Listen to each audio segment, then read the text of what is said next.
This is a Stop Playing podcast with Sham and Shaka. I'm Sham. Shaka, what's going on, Sham? Chilling. Saturday afternoon, evening. It's a beautiful day over here in the DMV. It is nice. Yeah, I was skewing more towards the evening, but yeah, it's real nice outside. Still, I mean, it's one of those days. It's tempting me to go out and do stuff, but I resisted the temptation and will continue to do so, especially in light of some of the statistics I've seen already. But yes, it's very nice. Folks are lunching, but I'm proud to say that my state is really doing its job to bring the numbers down. So I'm proud of the folks of this great state of Maryland. Yeah. I mean, we've been having protests all over the place in DC. So, but that's not really a DC thing. People come from everywhere to do it.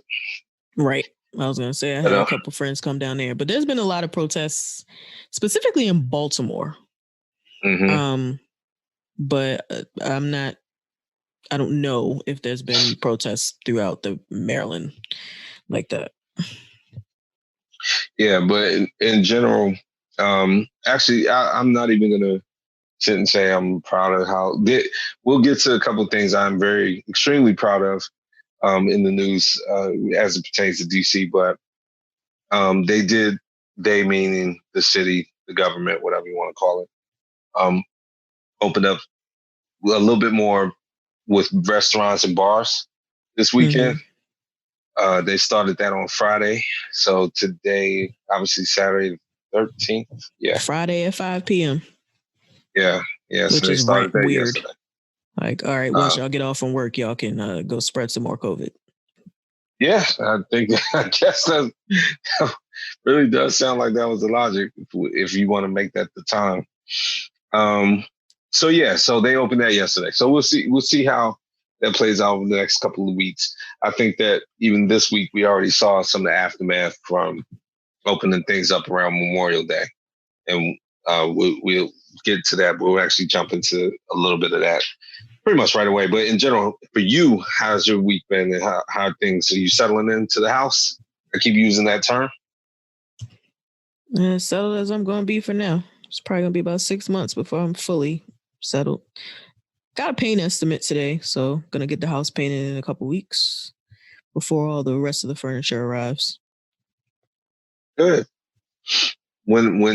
So that'll be within the next couple of weeks. It'll take how long you think it'll take to do all that? The actual painting? House? Yeah. 2 days. All right. Well, that's good. We won't have a lot of people in there, will you? I'd be paranoid about something like that. There's work I want to do that I'm not having people come just because of the pandemic. But I live in a constant state of paranoia. Yeah, just sanitize your house. I mean, you think when I don't have a person that comes in here that don't live here that I don't be sanitizing right behind them? I hear that. All right. Well, good. Other than that, anything else going on with you? Nope. I did find out yesterday, my job told me that we will not be going to the office anytime soon. That's awesome. Yeah, it is.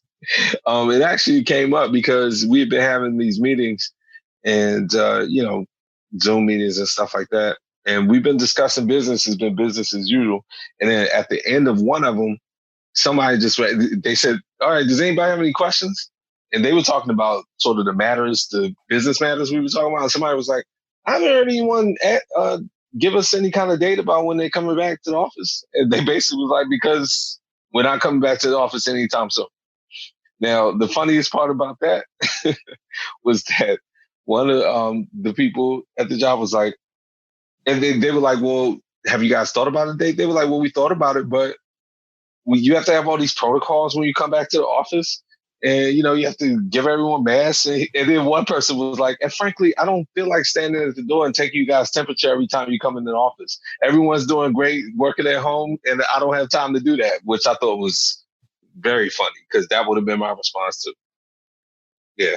if we doing just fine at home, I'm not going to sit there and take our temperature every day coming into the building and doing all these tests. Ain't nobody has time for that. So that was very good. So I'm settling in, got my little home office, ordering stuff on Amazon, stuff like that, trying to make it a little bit of a business building. Nice. Yeah. Other than that, it's been good. So it's been a busy week and a half. Some of the stories that we are about to go into are really continuation and ending of stories that had just started or were really starting to pick up steam during our last episode, which was good.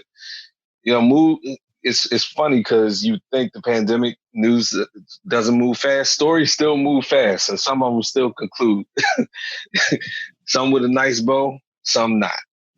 So, but for the most part, it's been an eventful week and a half with some of these stories.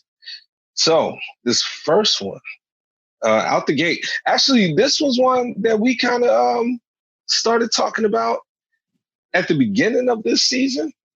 And it's been a bigger story besides the pandemic in general. This is some people that you have brought up in the past. So I'll let you take this one away and get my little thoughts on it. But it was a very good story. Go ahead.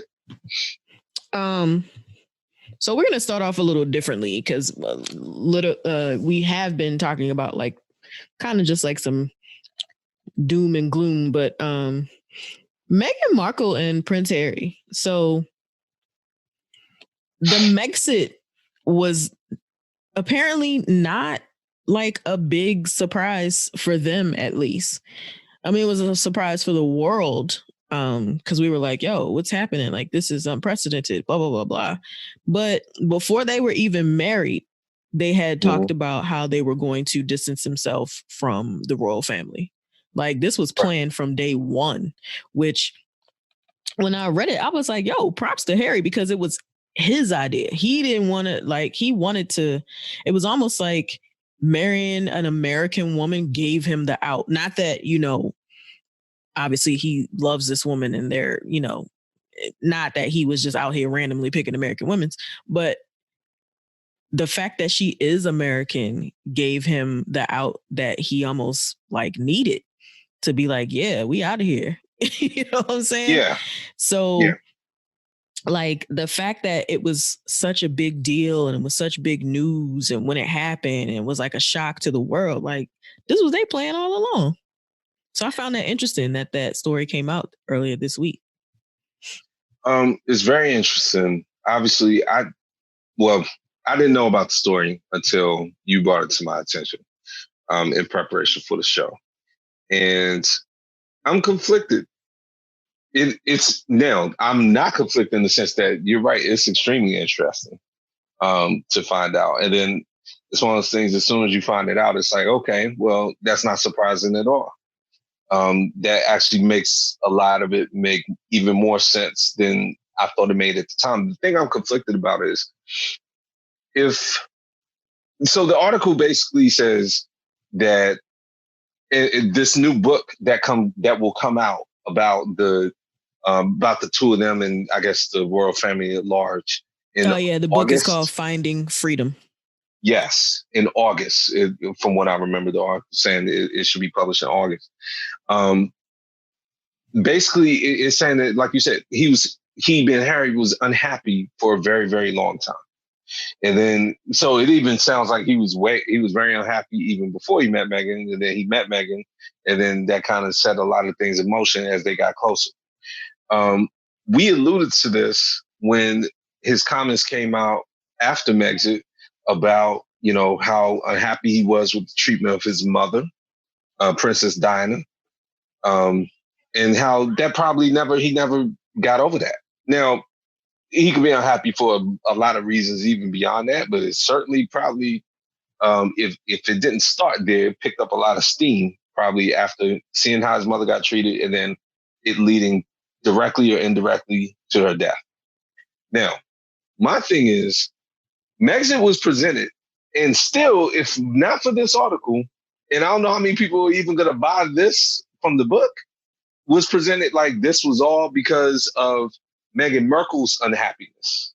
and basically he was presenting, he being Harry, that he stepped in and made a sacrifice to this life that otherwise he would have been fine with for her.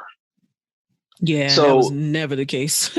Exactly. And so that's why I'm conflicted, because it's one of those things like, if that's the case, I don't think he's done a good enough job of getting that out there. If he wanted to get it out there, and if he didn't want to get it out there, why don't you want to get it out there? Because to me, you're now letting your wife take the fall in the British public, which she has been. You know, though the British public didn't really treat her well to begin with, racism.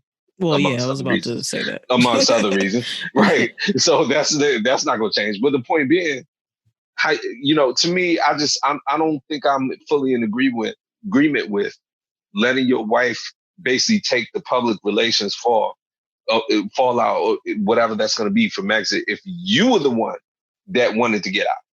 So I'm trying to reconcile my feelings about that. But again, the information is fresh to me, but that's kind of my initial reaction. I never really looked at Meghan Markle as the fall guy, but I see what you're saying.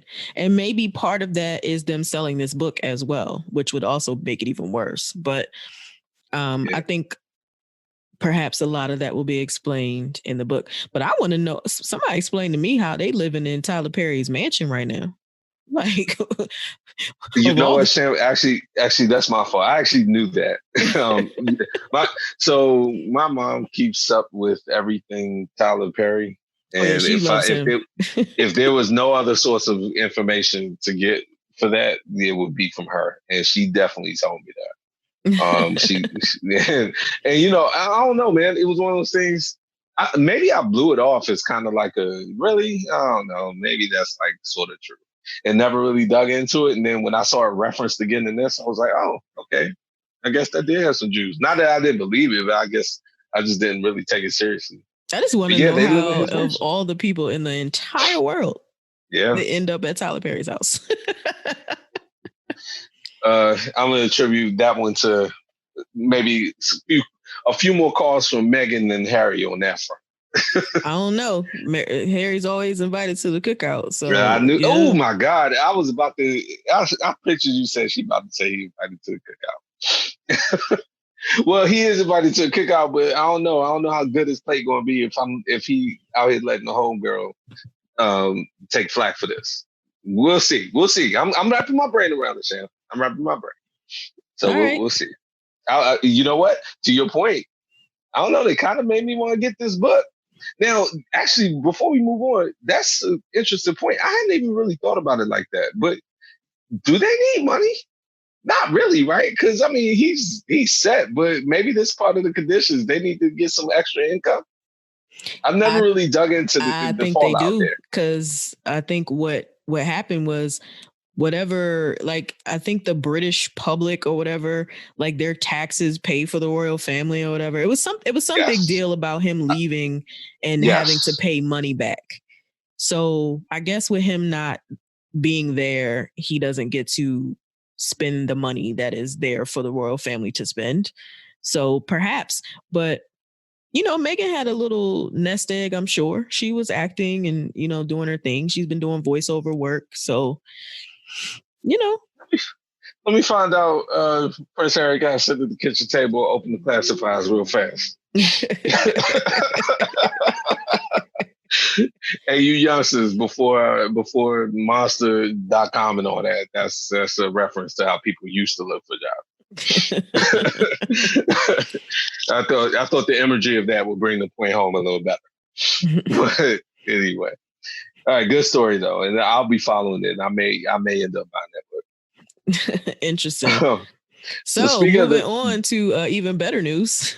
Yeah, speaking of the British Empire, and one of its, I guess, former I don't know. New Zealand's near Australia, so did they own them? Yeah, I think that was one of the ones they had to officially let go, but they'll always be associated. I'm not even going to sit here and act like I even knew or was interested in world history at any point in my life. So I knew I was going to have that all wrong. No, listen, I don't think you're wrong at all. So, so the good news for New Zealand that came out this week, tying back into the world we do live in. That was a good escape, that first story. But the world we live in is overshadowed by coronavirus in every respect. But this little caveat, New Zealand came out with a report this week that they pretty much, according to them, have eliminated, I shouldn't say eliminated the virus, but there are no new cases and no new deaths of coronavirus. They've effectively stifled the pandemic in that country. Yeah, they said it's been like 17 days since the last new case was reported. And the last person that was infected that they knew about has fully recovered. Correct. So, obviously, that's a huge announcement. New Zealand, you just alluded to it, they're a relatively small country. They are essentially, right next to Australia. But they are their own country with their own government, which is interesting because as this story came out and people were like, okay, well, how were they able to do this? They imposed very strict stay at home and lockdown orders when this even was dreaming about, coronavirus is even dreaming about coming down there. They went into action immediately. So the prime minister's name there is Jacinda Ardern. She's relatively young, I believe in her early to mid 30s. So of course, on social media and all that, Sham, I mean, women going crazy. Like, this is why you need women running the country, because she knew exactly what she was doing and she had this lockdown in place and blah, blah, blah. I mean, I agree. Listen, I don't disagree with any of that. In more seats. I don't disagree with the fact that there should be more women in charge of stuff. The only thing I'll say is, and props to her. And listen, I'm the first person. Take the lockdown seriously, take the disease seriously, and you'll get good results. I think one of the other factors is that New Zealand is relatively remote from the rest of the world, so it's easier to see the results of a lockdown in a location like that. But still, the fact is they took it seriously. I mean, New Zealand's like smaller than Maryland. Like, let's be real. Like, they've tested 300,000 people. We've tested 300,000 people in Maryland. So, like, even more than that, like 3 million people in Maryland have tested negative or something ridiculous like that. So, and unlike Maryland, even though, to your point, relative to the other states, Marylanders and the Maryland government has been a lot more mature about this. But there are people in Maryland, just like everywhere else. The second you talk about lockdown, they start tripping. I'm not saying they weren't tripping in New Zealand, but I guess even if they were, she wasn't having it. And that lockdown was serious there. So this is the result of, I guess, good practice by her government. Totally. And so, look, a good story about any country that can announce that they're 17 days plus without a new case and have stifled the pandemic, that is absolutely newsworthy. And it does show that, you know what, shelter in place does work. And I am super happy about that because the best tasting wines in the world come from New Zealand. So I'm glad to be able to continue to drink those wines. Thank you very much. All right. I mean, we gotta keep our eye on the important things in life. We gotta get that wine industry. If there was ever any stoppage to it, let's get it back going. Amen. Get that Sauvignon Blanc. Get it. Green light. Yeah, that's good. And props to her. Seriously. Yeah, I know what I said. All jokes aside, for real. Yeah. So she took care of her people. Speaking of taking care of her people, this is the story I was alluding to earlier. So another female leader.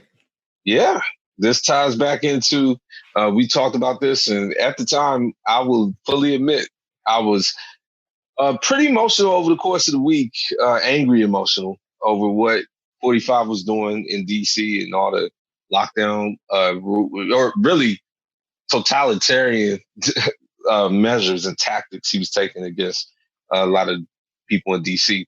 So I'm Mayor Bowser, who we talked about a little bit. We've at least referenced her. Muriel Bowser, excuse me. She responded to the president's tactics, and she had been kind of jabbing him with some comments, and he's never been very respectful of her. I mean, she's a Black woman, so you already know where he's at with that. And what she decided to do, setting the stage, a rally was set for DC last week in response to not only the killing of George Floyd and then, of course, all the killing of Black men and Black people. Let's not forget that. And Black Lives Matter in general. A rally was set for D.C. last week. A lot of people, as you alluded to, descended on D.C. in the area. Baltimore had it. But a lot of people came to D.C., though. Hundreds of thousands of people came. And so a protest was set up. So when the stage was set for that, the mayor decided to instruct city workers to paint 16th Street, which is right next to the White House, of course, with a huge sign on the street itself of Black Lives Matter, all right, in yellow paint against the black backdrop of the street.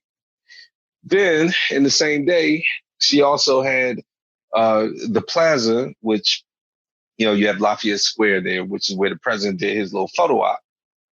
She had part of that plaza in the street of that plaza renamed to Black Lives Matters Plaza.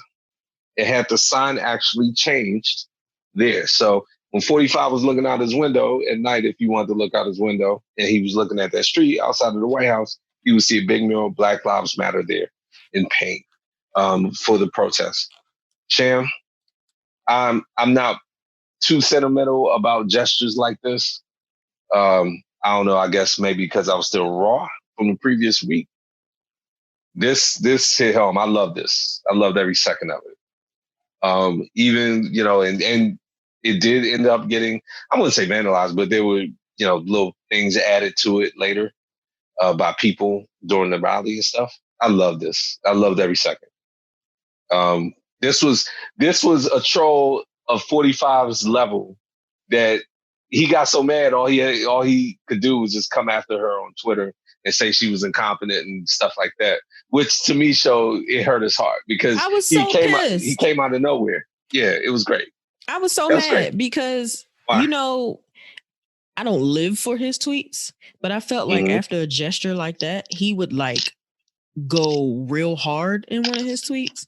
So I was very disappointed that he came so soft. Like he couldn't think of anything else but to say that she was incompetent and that she begs the government for money. Like I was like, man, you suck. She really got you. She got you so hard that you couldn't even come up with a nasty tweet like you normally do. So I was like, good for her. Good for Mayor Bowser. She caught him off balance. She did. He didn't even come. He didn't have a good retort. It was horrible. He had nothing ready. He didn't have nothing ready for it. He had nothing for it. He had nothing for it. And I think it'd have been better. I think it would have actually been more jarring. If he hadn't said anything, then it'd have been like, oh, okay. We assumed he would have been mad, but it'd be like, okay, well, he's just going to go ahead and let this go. But the fact that he just scrambled and put out a tweet real quick, to your point, but he didn't really have anything really together to really troll her like he normally does, it spoke volumes. So I was very happy. It pleased me a lot. And man, you can speak to this, but on social media, especially Black women, they were loving it. They were like, this is how you get 45. See, all y'all need to take a lesson from us. You be disrespecting us, but we get to his heart. And just the trolling ability in general was spectacular. I was thinking, man, he about to come outside and have that whole street repaved. Yeah. But he can't do that. So I think, and this will tie into another story that we'll talk about before we wrap the news or general news out. 45 has shown a little bit more of a subtle approach over the last week and a half, 2 weeks. I think this directly ties into, and we'll talk about this, but some of the results he's seeing from some of the polls, and you've been on top of this, rightfully so. I think what he's shown, he's smarter than I think a lot of people give him credit for. With this trolling right here, where, to your point, he could have overreacted and came out and did something overt. He didn't really have his ducks in a row on how to respond to this. So, yeah, he put out a tweet, but he knew there was really no way he could combat this without it blowing back up in his face. Because how do you say, oh, okay, well, go paint over Black Lives Matter? Like, there's really no way to do that. You know what I'm saying? And defend it. So you just got to kind of leave that alone. and I think he understood that. And I think that'll tie into something we'll talk about really like within the next couple minutes. But that was a good move. And the protests were completely peaceful last week, as we knew they would be. It was a beautiful thing to see last week. I didn't go because I still have concerns about the virus. Because again, I'm not begrudging anyone who protests, but the facts are the facts. The virus is not gone, and however worthy the cause is, protesting in and of itself, I mean, that flies in the face of social distancing. I'm not going to begrudge people who protest because it's a good cause. I'd rather they do that. If they're going to go outside, I'd rather it be for that than for the beach. But the facts are still the facts. That's what I was saying to one of my friends on Facebook, even just yesterday. There was a report that said that the National Guard, members of the National Guard had gotten the coronavirus from the protests or whatever. And, she was just like, see, this is why you don't go outside and blah, blah, blah. I said, well, yeah, that's true. And, because the universe is so shitty, those National Guardmen, who weren't out there in good faith, I will say, will probably end up all recovering and doing well, while there's other people who were out there trying to fight for a cause that will get it and maybe not fare so well. Because, again, the universe can be shitty like that sometimes. But... And she was like, yeah, but I'm like, but look, though, I'd rather them be out there doing that than to just be out here passing it and catching it just because they want to go sit in a restaurant that they couldn't sit in for 3 months, or just to be out here going to beaches, just like you said. They not fighting for no cause. They just out here just being anxious and eager at the same time. Like, nah. Exactly. And one other note, based on what you reminded me of something when you brought up the National Guardsmen, which that was a story I had wanted to talk about. But real quick, you made a comment when we were talking about protests and everything, especially that happened in D.C., but all over the country. And you were talking about the fact that, a lot of these guardsmen, I think in principle, agree with the protesters. Certainly the ones who tig-ass the people in D.C. for no reason. They didn't want to do that, but they were ordered to do that. They're there because that's their duty and responsibility. And an awful byproduct of that is that they got sick by fulfilling their duty. And that's the kind of world that we live in, and it's not fair. But hopefully they recover and everything's okay. But that it drives the point home that whether you're out there by choice or not, you will get, the virus does not discriminate, and it doesn't ask why you're out there. You know what I'm saying? And I think people need to remember that when they make their choice on what they want to do and how they want to do it. But speaking of, I guess, why the protests are happening, and Sham, I'll be transparent for the listeners for your sake. Obviously, we put together an outline and all that, but this one was so new, at least to me, that I didn't have time to really run it by you. The story is only a couple days old. So Robert Fuller was a young Black man who was found hanging from a tree. He was found dead hanging from a tree in California. So this has all the appearances of a lynching. Now, George Floyd, that was a lynching too, in the sense of, he was killed on camera. It doesn't have to be on camera, but in public, killed on display, essentially. But this had the look of an old school lynching. A bunch of people have already taken up cause with this. Kim Kardashian, actually, what do you refer to her as? No, I'm sorry. You refer to her husband as Kim K's husband, right? Yeah. But in all seriousness, she's taken this up. The petition has gone out to investigate this death and see how this came to be. So this happened on the 10th. So this was literally a couple of days ago. But I think the information about it has gotten out as of really yesterday and today. And so this will be added to a lot of the cases. Now, we don't know how this death came about, whether it was, just regular, random. It looks like a hate crime, but we don't know the details. But the point being, you have this imagery. Go ahead, if you're about to add to it.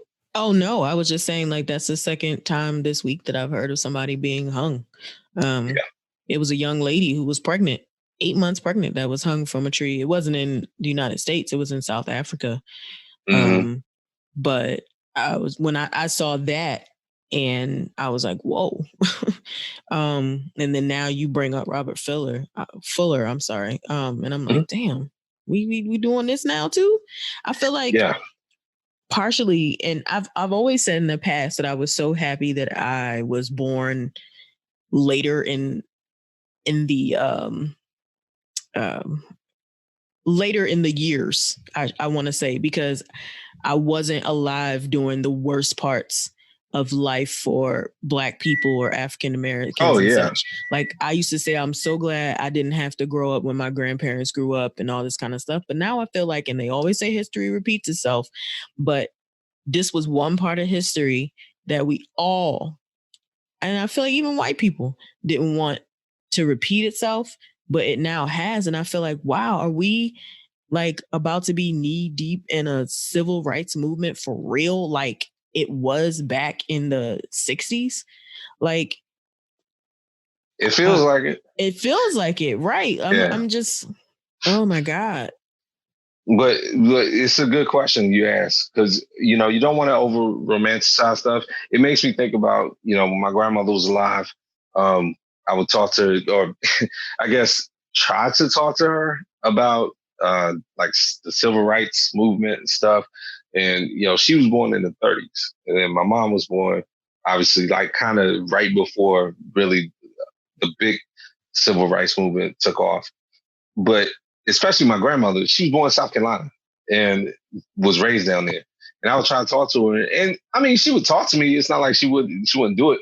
But the impression I got was like, don't think about this stuff like out of a fairy tale. Like you're romanticizing it. You kind of, I mean, this was just life for them. So to them, it was like we're fighting this fight.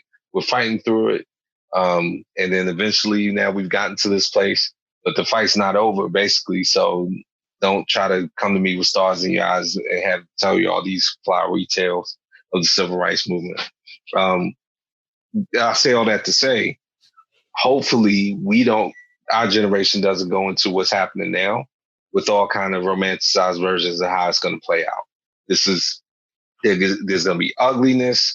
There's going to be beautiful things, which we've seen. We've seen a lot over the past 2 weeks.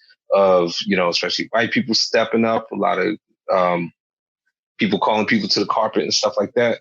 But I hope we don't think that this is going to be, oh, okay, well, we're going to do a lot of protests. We're going to have a nice, clean, happy ending. This is an ongoing sort of day by day, non-romanticized battle that we're in right now. I'm fully prepared to say we're in it. So when you were asking the question, I think we're in it. I think we're in it right now. And we're going to have to fight it in a lot of ways, both in public and in the media and however you want to fight. We're going to have to think outside the box too. So, and I think Robert Fuller shows, and we'll kind of get to this later. It'll be a lot less serious. There's going to be blowback.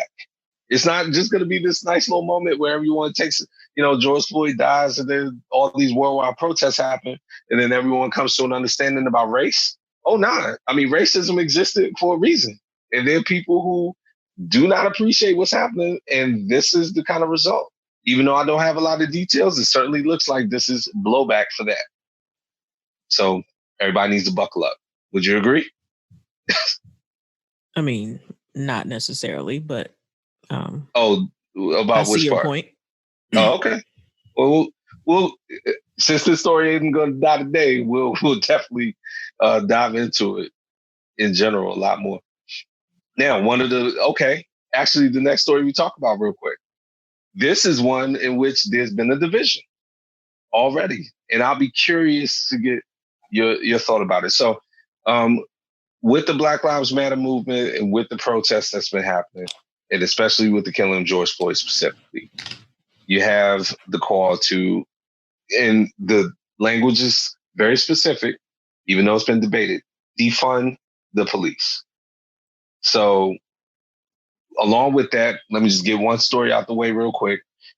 Congress passed a bill. I don't know the actual name of the bill. I've been looking it up, but essentially the bill is there to have more stringent rules for oversight of police departments and police complaints, and mapping out more of a clear method of policing the police and responding to whether it be police misconduct or whatever you want to say. So this passed in Congress this week. Now, when this passed, and Sham and I had a brief conversation about this, and then we can kind of move on to the bigger story. The Democrats, Nancy Pelosi, Chuck Schumer, the Congressional Black Caucus was the vehicle behind this. And when this passed, they brought it to the general House and Senate leadership. And then the day it passed, there was a photo of Nancy Pelosi, Chuck Schumer, and a few other, especially white members of the House and Senate, donning kente cloths, and they all, with the Congressional Black Caucus, did a kneel and kneel down on the ground in the same kind of posture that the police officer killed George Floyd with. And they kneeled for 8 minutes, and is it like 8 minutes, 37 seconds, something like that. Almost 9 minutes to signify the time frame that it took for George Floyd or the time frame that the officer kneeled on George Floyd. And they did this with the kente cloth, around their necks. And that photo op generated a lot of conversation. I just felt like people were more outraged.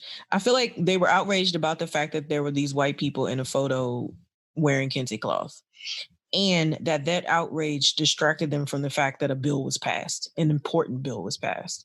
And I think that the bill was far more important to react to than the actual photo. I agree, especially with the second part. So you and I talked about this briefly. I wasn't outraged, and I wanted to hopefully make sure that I conveyed to you and everybody else that I wasn't outraged that they did this. Some people were, yes. The outrage, that's a little too far. I would put my emotion as annoyed that they did this. You didn't see my news feed. Folks was outraged. Oh, I saw it. I just said, I know a lot of people were outraged. Not only yours, but yeah, I saw it. Social media, a lot of people were outraged. Now, a couple things to keep in mind. Number one, this was this Congressional Black Caucus's idea, which you have to assume that anyway, because I can't see Nancy Pelosi just waking up and being like, you know what would make this a really good thing? Like, let me throw us a kente cloth. Chuck Schumer, you throw one on too. The Congressional Black Caucus has done this in the past when they've been sort of the vehicle behind legislation, especially as it pertains to protecting Black and minority people. They will put on the kente cloth at the conference or whatever when they announce this. So because they did this in conjunction with the leadership, and just to really, I guess, drive the point home, I guess they felt it was important to give that option to Nancy Pelosi and everyone else. I'm annoyed that they did this only because of what you just said. It, for better, for worse, for worse, it distracted people from what was really important. Now, should it have distracted people to that extent? No. But the point is, the potential for distraction is why I felt it wasn't necessary. If the CBC wanted to sit there and put kente cloths on, go ahead and put kente cloths on and stand there with Nancy Pelosi and Chuck Schumer, and I feel like they almost like, because how can Nancy Pelosi and Chuck Schumer say no if the CBC wanted them to do it? So I feel like they almost forced them to do it. And so my point is, why even do that? Just pass the law and make the conversation about that without doing a photo op. And I think I was a little bit raw in it, considering that 45 had done a photo op, a completely opposite reason. But let's stop with the photo ops. Pass the law. That's the story. Now you're inviting a potential for distraction. So I think that's what I was annoyed about. But you're right. Some people were taking it like, and just not even caring about the law and just talking about that. including news outlets, not even just regular people. They made that the story, so that was disappointing. But that law was passed. Now, a law that's on the table, the bigger story is that people were talking about defunding the police. And another sort of debate that's come up is, should that be the name of the movement? Because that immediately makes people think, okay, well, what you're talking about is eliminating the police department, not giving any money to it, and going from there. There's subtleties to it. Defund the police really, in most situations, just means diverting, the budget that goes towards a lot of what goes into policing that shouldn't go into police departments to social programs, mental institutions for mental health, social programs that will eliminate the need for crime in terms of communities and help, especially kids when they're growing up, divert from a life of crime so that they don't need to be policed. Taking money away from a lot of these pensions and unions and stuff like that. But I think the debate has been, should we even be using that language and that logic? Have you really gotten feedback? You talk about your news feed. Have you seen this? And do you have thoughts on this about defunding the police? When I first saw it, I had to make sure that defund was actually a word because it looked funny. And then, and it is. And then I can see where it gets confusing. It's a word that looks like they're just eliminating money and taking it away from the police, like basically not just reducing the funds. I think that's a better way to explaining. We're reducing the contributions that we're making to the police to better serve other areas of opportunity. But the way it reads, yeah. And I think even police officers, members of various police forces across the country believe that that's what's happening as well. So they don't even understand what's actually happening either, just based on some of the protests that they've been doing. But I think that I don't know if taking money away from the police is the best thing. I think maybe using the money that they're putting into police officers and policing to further educate them and make them better police officers. And then also, I feel like, once these police officers have shown you that they don't know how to use their power, then they got to go. Why do we keep holding on to police officers that aren't policing properly? That's my issue. Did you see that in Baltimore, they painted the street, defund the police right in front of City Hall? I didn't see that. The one that I saw that ties back to our story, same vein, the Black Lives Matter painting that I just talked about. When the protests happened, they attached, or some protesters attached, defund the police to that painting. So it's now also on the street. I did not know about the situation in Baltimore. So was it like a big paint, or was it a big sign like the one in DC? Yep. Okay. And what's been the response? Has there been any kind of response to it? Like from the government? Not really. Not really. Yeah, just let it ride. It was a surprise. I think it was like, because the government didn't do it. It was done by protesters. So they were outside, and all of a sudden you just saw people spelling out the words defund the police. So I don't know if it'll be, continue to stay there or what, but I think I think they'll leave it.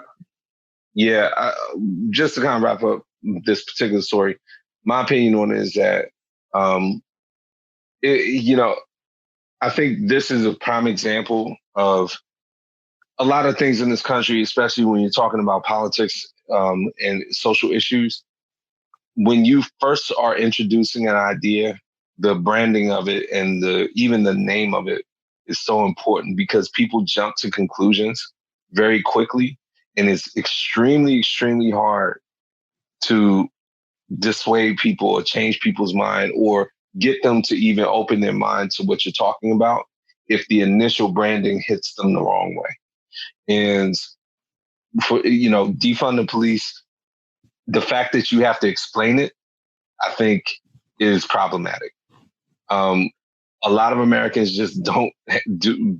They're too lazy, or whatever you want to call it, to research an issue. To research an issue after they've formed an opinion based on their initial thought of their first image of it. I've been on that soapbox all week. I've been on that. That has been my soapbox all freaking week. I've been seeing people repost. Oh, we're going to cancel this, cancel that, cancel this, cancel that, to a point where I was in a group and they said, so guys, which businesses are you canceling today? And I saw a list of places that people are canceling. And I finally was like, are y'all like canceling because somebody told y'all should cancel, or have y'all actually done the research for why you should be canceling these companies? Because there's a bunch of fake news out here, to use your president's term, but it's true. Yeah. It's a lot of stuff. Definitely true. It's a lot of stuff going around about these corporations that's just flat out untrue. And people are just blindly following other people and canceling. And so the research thing I've been on that soapbox all week. So I feel you on that. Because people are lazy. They're not going to look into it. You hear one person say something and they're like, oh yeah, man, well, I'm going to do that. Well, what? Are you serious? Nah, man, that's not cool. Then they send it to somebody else and they send it to somebody else. And we just have this big clusterfuck of ignorance. I agree. And people can't, by the way, to your point, people will cancel themselves right into a corner. I would love to talk to those people and be like, all right, so what exactly are you going to do about your basic needs? Because everything that you've canceled, you clearly haven't been keeping a list of everything you're canceling. Because if you have, I don't know what your options are right now in terms of fulfilling your basic needs. Like, you're canceling every major distributor of like everything that you use right now. Mm-hmm. Do you realize that? Or do you think we're going to forget that you said last week you're canceling like one type of basic need, and this week you're canceling another? So who exactly are you going to for these needs? Right. And and just to finish that point, even if you do the research on these, well, right, if they do the research on what they're talking about, number one, they'll find out that a lot of these stories are fake. Number two, what they will really find out is that even if the story is true, the alternative of, if they've thought about the alternative, whatever competing organization or whatever is competing against the organization that they're canceling is probably doing the same thing. Exactly. So they really don't have any options if they're going to be that obstinate about what they're canceling. So that's, I think, the reality of that situation. And so just to wrap up the defunding the police, I think that it's a lot more complicated than people are making it. Policing is going to be different in every area of the country. There's local police, there's state police. Police are different when you get to different cities and stuff like that. So you have to take each case. It's kind of like treating the coronavirus in the US, unfortunately. We're not New Zealand. There's not a one-size-fits-all solution to it. It's just not. But I do like the idea of thinking outside the box, treating your community, not just throwing problems at the police department and saying, solve all these problems that we're too lazy and too basically, lazy as a government to solve. Just scoop up all the bad element, throw it at the police department, throw money at it, and that's it. I do think you have to rethink that, but it's not a one-size solution. So that's it on that. And that's an ongoing story. Last couple of stories real quick. You've been all over this. So the story has gotten bigger and bigger. Uncle Joe is riding a wave out here just by, really, he's made a few gaffes because he's Uncle Joe, but his lead in the polls is widening and widening. And he ain't have to do anything. Still resting. He don't have to do anything. Still resting. Yeah, he doesn't do anything. I mean, again, I think if Uncle Joe would have listened to our show and other shows, he would try to convince us that this is his strategy and he's rolling with it and he knows exactly what he's doing and the rest of us need to shut up. He's lucky that his opponent is just completely screwing up. 45 is completely screwing up on a lot of levels, and the world basically has to come to an end for Uncle Joe to be elected president. I mean, that's just the bottom. That's just the long and short of it. Like there have to be just numerous disasters happening at the same time for him to be doing this. But I saw a poll the other day that he is enjoying like the largest lead imaginable right now, essentially, in every way. Like so just to be more specific, the stories I saw the other day, he is over 50% or over like 55%, as opposed to 45 in the 30s and 40s in a variety of issues. Obviously, handling of the virus, like people think he would handle it better. Racism, even though talk to a bunch of Black people who are mad at Charlemagne and they would disagree, I guess. But racism, it is, right? And then finally, the only thing that people in the poll, people still sort of trust 45 for is the economy, which I don't get that because the economy, yeah, it was good before the virus, but he didn't have anything to do with that. But whatever. But the point is, that's the only thing that he's even still hanging with him. But the fact that Uncle Joe is over 50%, that's a major thing. Yeah, 55% as of June 5th. Wow. Exactly. And even on, so that's on the sort of overall level. And then on the state by state level, especially on the battleground states, he's enjoying over 50% and over 55%. So that's huge. So basically, what this sets up for is, Uncle Joe, please don't get comfortable out here and start doing just all kinds of crazy stuff because he is perfectly capable of that, in my opinion. And when I saw that, I was like, whoever his campaign people are, don't let him see that. Like, please don't. Because he was already telling Black people what it means to be Black. You and I both took that story with a grain of salt. We talked about it on the show. But still, that's Uncle Joe, though. Getting a little too comfortable in the room and throwing out jokes. And especially now that he feels like he's winning, I can see that a lot more. So I hope he just keeps calm and just runs a good race, and that's it. So 45, we've talked about it. He's very aware that he's losing this campaign, at least in public opinion and polls so far. And he does nothing to make it seem like he is trying to win either. Right. Now, ostensibly, his campaign, he does have a campaign and it has to get off the ground. So he hasn't been able to do the normal sort of campaign rallies unofficial campaign rallies that he was doing all the time because of the pandemic. But now that in his mind, things are calming down, he and his campaign plan to do the official kickoff in Tulsa, Oklahoma.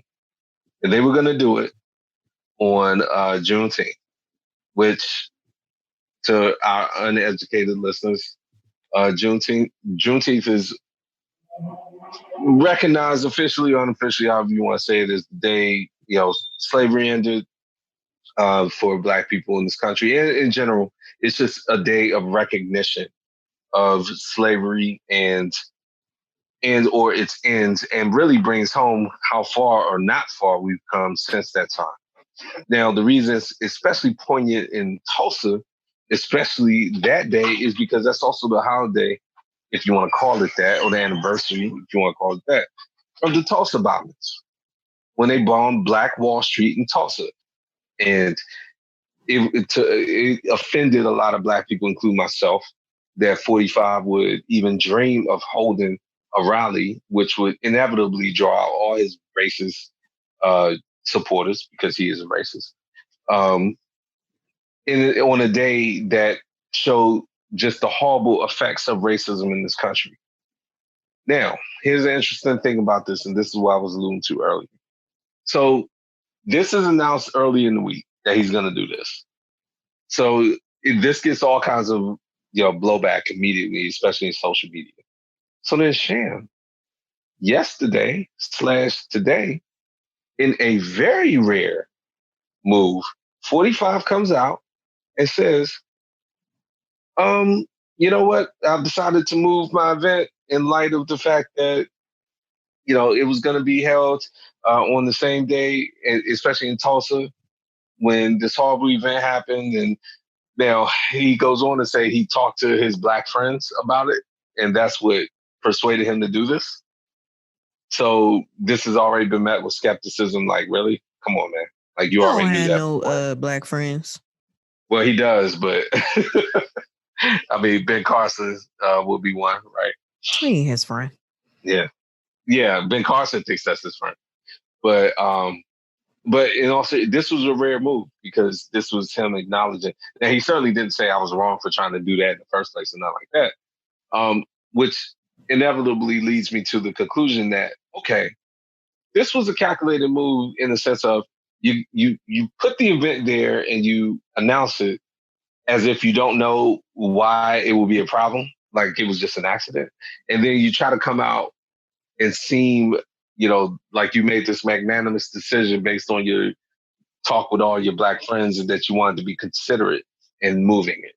So this was like a plan from the beginning, in my opinion. But he did do that. So that's rare that he kind of backs up on something that he originally does. The only other thing about this, so his campaign will start next week. It was moved, I think, a day ahead just so that it wouldn't be on the same day. And 45's birthday is tomorrow, so he'll be 74. This is a campaign of two of the oldest people to run for office at the same time, him and Uncle Joe. So we'll be probably seeing a lot about that this week. But that's all the political news I have to take, and that's all the regular news we got. Ready to move into some entertainment? So the Academy of Motion Picture Arts and Sciences just did a recent election of their board of directors. And it's a little interesting that they had done it during this time because they normally, I guess with coronavirus, you definitely are doing things totally different. But they actually kind of rushed it. It seems like because of the coronavirus pandemic. But anyway, they have announced that Ava DuVernay, among others, has been elected to the Board of Governors, along with two other female, Lynette Howell Taylor and Deborah Zane. They're casting directors. She's a casting director, and Lynette Howell Taylor is a producer. She produced A Star Is Born. You're living under a rock if you don't know who Ava DuVernay is lately. And Whoopi Goldberg, who has been a branch governor for years, has a new 3-year term, which I didn't even know. So it brings the total of female board members from 25 to 26 and people of color from 11 to 12. So Oscars is still so white, but at least very much. This is a small step in the right direction. I'm interested in seeing how this affects future nominations for movies. So you touched on my reaction to this, which is, wow, okay. Great for Ava DuVernay. I don't know why it's so hard for me to say her name. It's not that difficult. But anyway, to your point, she's been all over the place.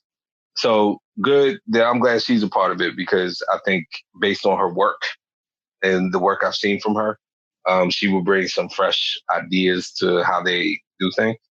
But Whoopi Goldberg, okay, I didn't know she was on this board, and I definitely didn't know she was on it that long.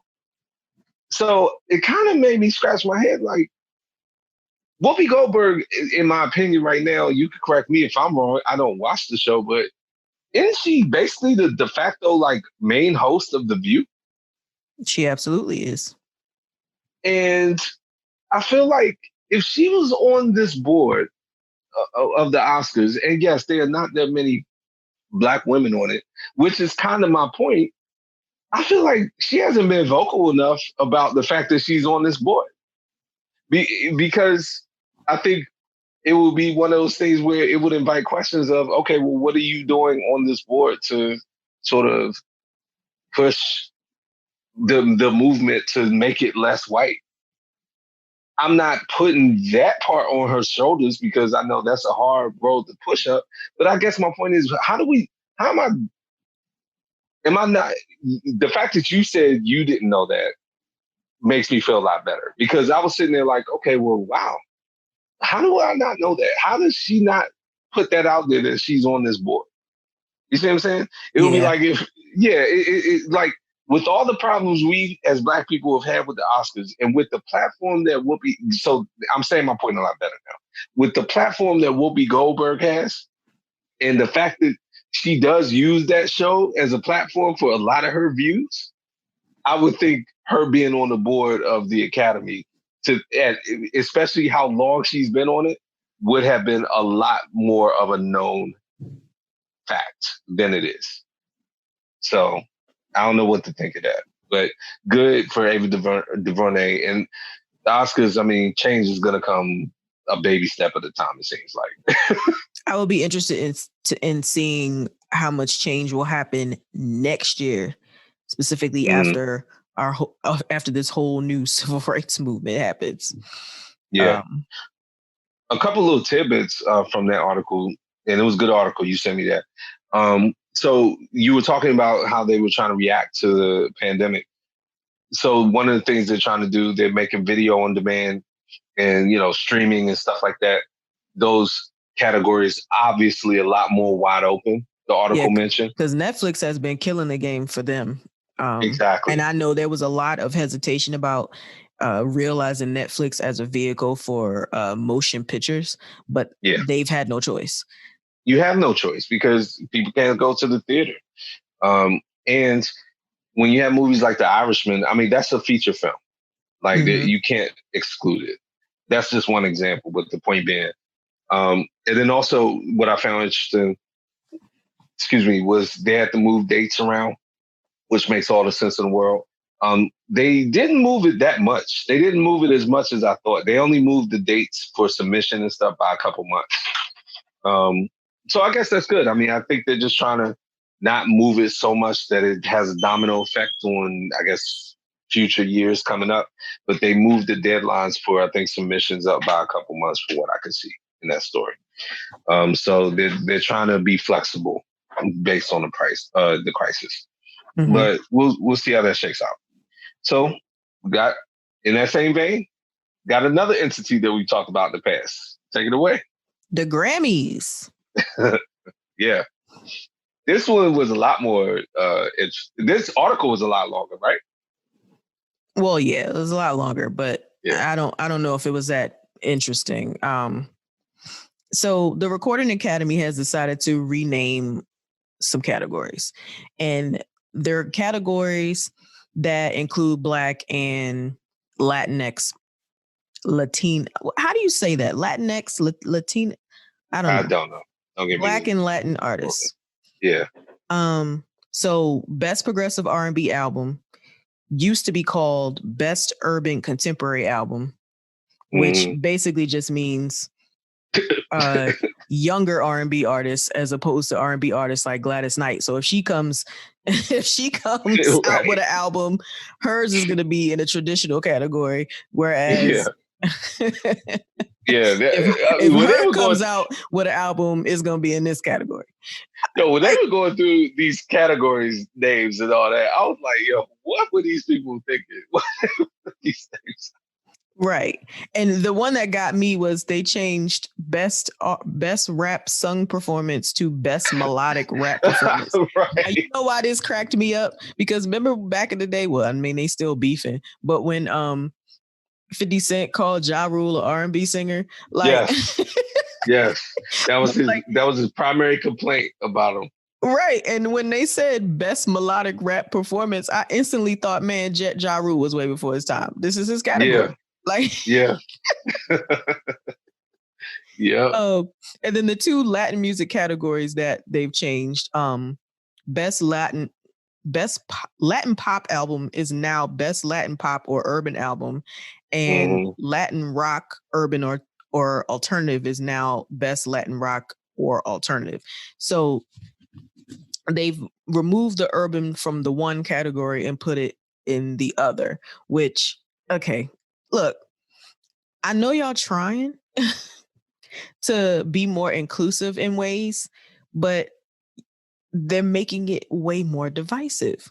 Like R&B can just be R&B. Latin pop can just be pop. It doesn't have to be pop or urban. Like, it can be rock. It could be alternative. Like, why are y'all trying so hard to force these categories? And the article even says it, like, they seem like clumsy name changes. And that's exactly how I felt reading about this. That's exactly what it is.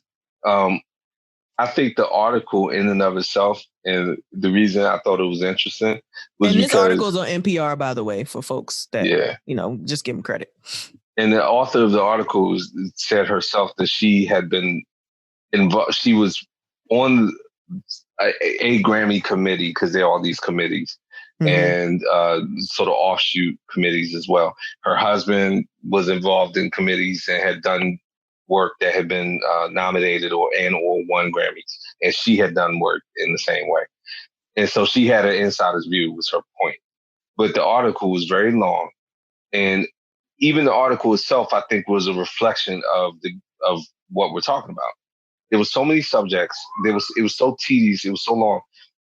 This reminds me of if you ever gone to a meeting at work, and the meeting was supposed to be 15 minutes, and it was supposed to be discussing like a simple subject, and then people get in the room and they start like just overcomplicating the very simple issue, and the meeting turns into a 2-hour meeting. This is what the Grammys have done. Ironically, in the article, they were talking about how they eliminated a lot of categories. So they went from like, I want to say it said like 130 categories to something like 90, which, okay, that's a lot, taking out like 30. But they overcomplicate stuff with all these names. To your point, R&B is R&B, period. You would go a lot better if you just had, I mean, granted, you probably do have to do a little bit of, I guess, subsets, but they have too many, they're overthinking this. And by overthinking it, they're making the problem that they're trying to solve that much worse, or they're making it worse. That much worse. I don't know if that's worse. They're making that worse. And they keep trying to figure something out, and they keep creating a problem that they claim to be trying to solve. And they're offending like their artists. They're offending a lot of the people who watch the Grammys, and they're offending music listeners. One interesting fact I took from it, I know polka was a category all the way until 2009. Good gracious. I didn't realize they finally got rid of it. Polka. Yeah. Man, that sucks. I'm sure the polka people were upset about that. Yeah. That's a strong fan base. The people who like polka really like polka.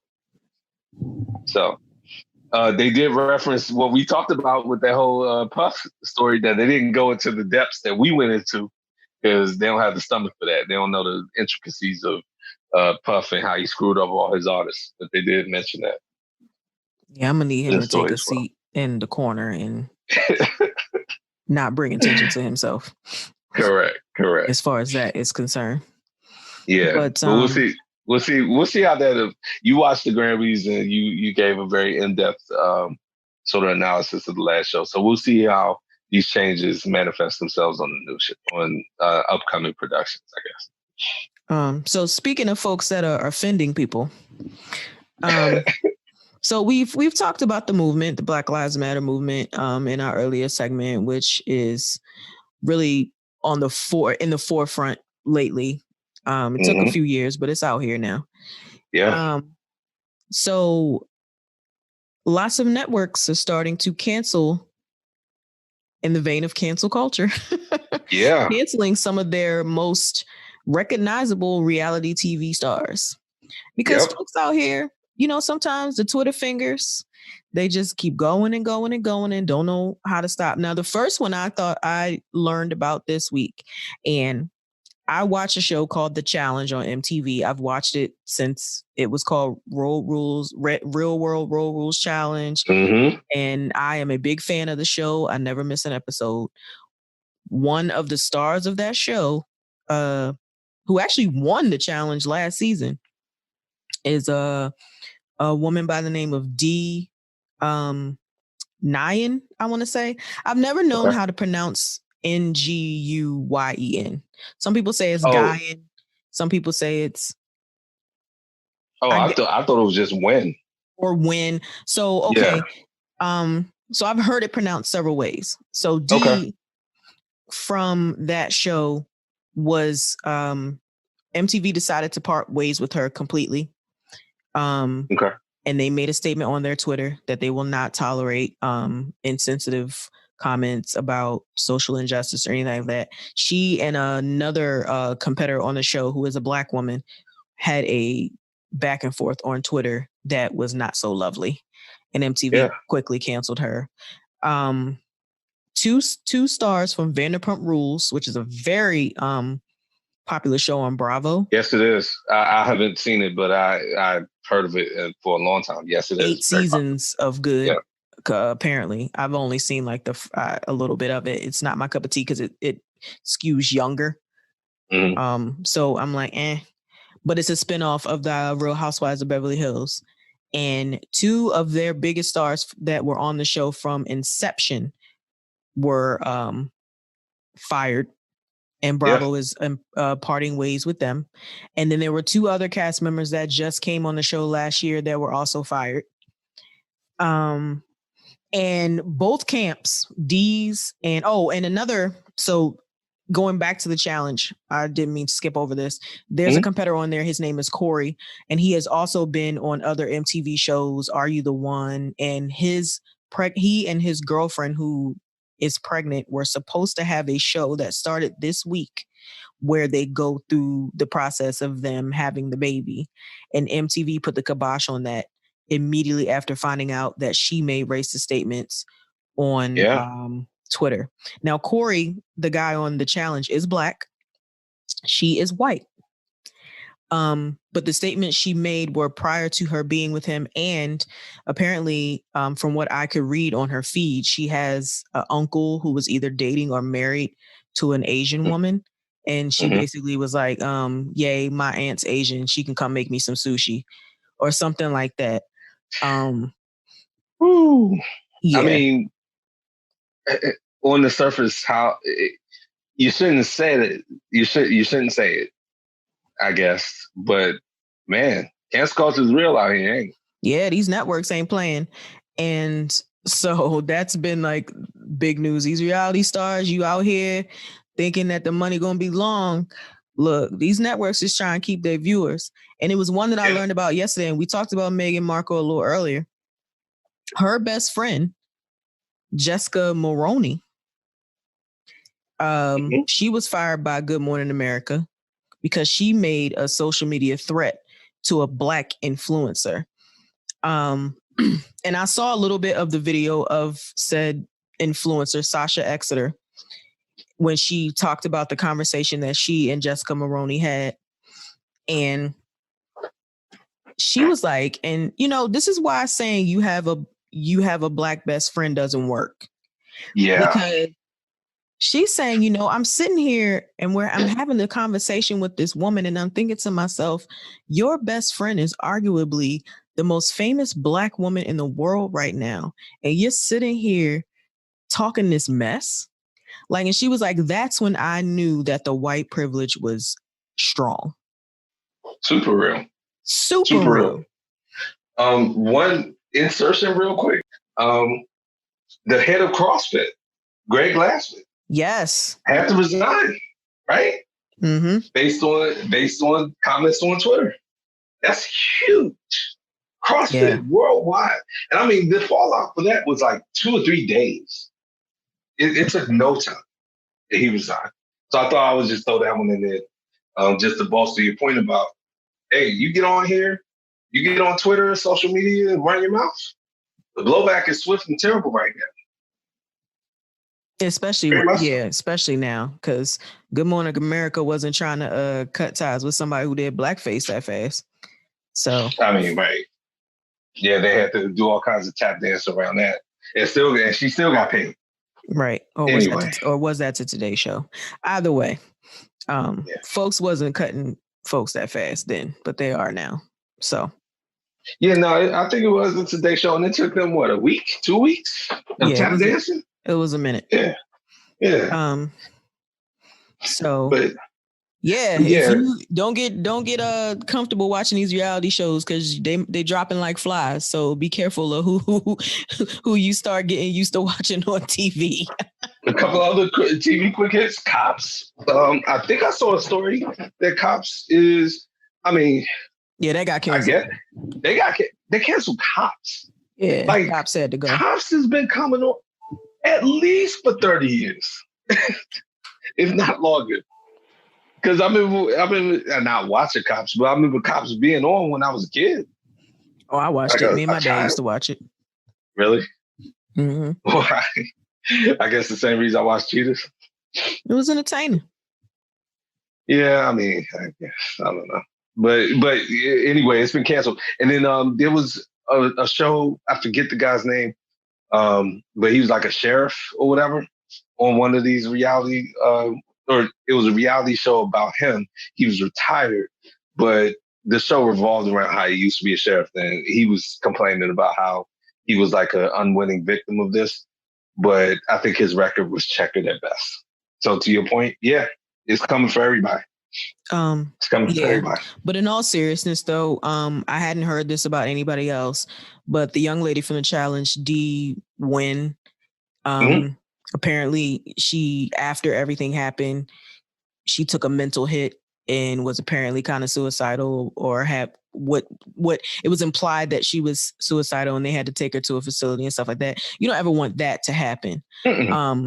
But you gotta be careful about how you present yourself to the world, man, because that shit will bite your ass back fast. So I'm glad that she's getting the help that she needs, but they even cut out her scenes from this week's episode. Like, that's how serious they were. So yeah, gotta keep it going. But if we gotta take your part out, we'll take it out. Right. Now on to a story that if you were to follow some of the people who were following it, they would think it's serious, but it really isn't. But it definitely was a story. You want to take this one away too? Because I don't even know where to start. I mean, you can start with the clear agitation in your voice. How about that? Yeah. Oh, yeah. Oh, listen. Diagnosis accurate. Yeah, you go ahead and take this story away. So Terrence J and Marlon Wayans. So this Twitter was lit up the other day on the fact that Terrence J had allegedly said that the Wayans family didn't how did he call it? Marlon basically benefited from the fact that Keenan put the whole family on. Like, right. So he was Marlon has no clue about real struggle, But as I know it, they were like 10 kids and they lived in like a 2-bedroom house. But So he was talking to Marlon at the time, and he singled him out. IG Live. Right. And he singled him out, but then he expanded it and basically was like, anybody not named Keenan was riding a wave. Right. Basically. Which is ridiculous. On his face, if he was serious. And you know what? So they said, and let's fast forward to the end, we're going to Tarantino it. They're saying that this was not a real argument and that this is for a skit for Marlon's series or a parody show. However, I didn't see any statements from Marlon validating that. It was Terrence J that came out and said it, and said that we were all up in arms for no reason. But whether it's true or not, the idea that a Black family shouldn't be able to do that is just terrible. White people are born out of the womb being told that this is how life is going to go. Like, nepotism is their thing. They keep everything in their family. They're never told that they're not going to be something in life. So when a Black family decides to use nepotism, why is that a problem? Well, first of all, to me, so everything, I agree with everything you said in spirit. To me, I don't even think nepotism would be the proper word for the Wayans family, because, okay, if you're building the business of which they did, they basically built a comedy empire as a family. Mm-hmm. And everyone actively contributed to it. It's not like basically Keenan Ivory built everything, like the entire empire on his own, and then pointed at Marlon and said, "Okay, you run this division of it. You know, you have no skills and no anything." That to me would be like getting the job for no other reason. Everyone in that family actively contributed to Keenan Ivory was the leader and basically was the patriarch of it. But everyone actively contributed. I could not go up to Damon Wayans right now and be like, "Well, you're only where you're at because of Keenan Ivory." Because I think Keenan Ivory would come to me and say, "Damon, like help me get where I am." You know what I'm saying? Or Kim, or especially the older ones.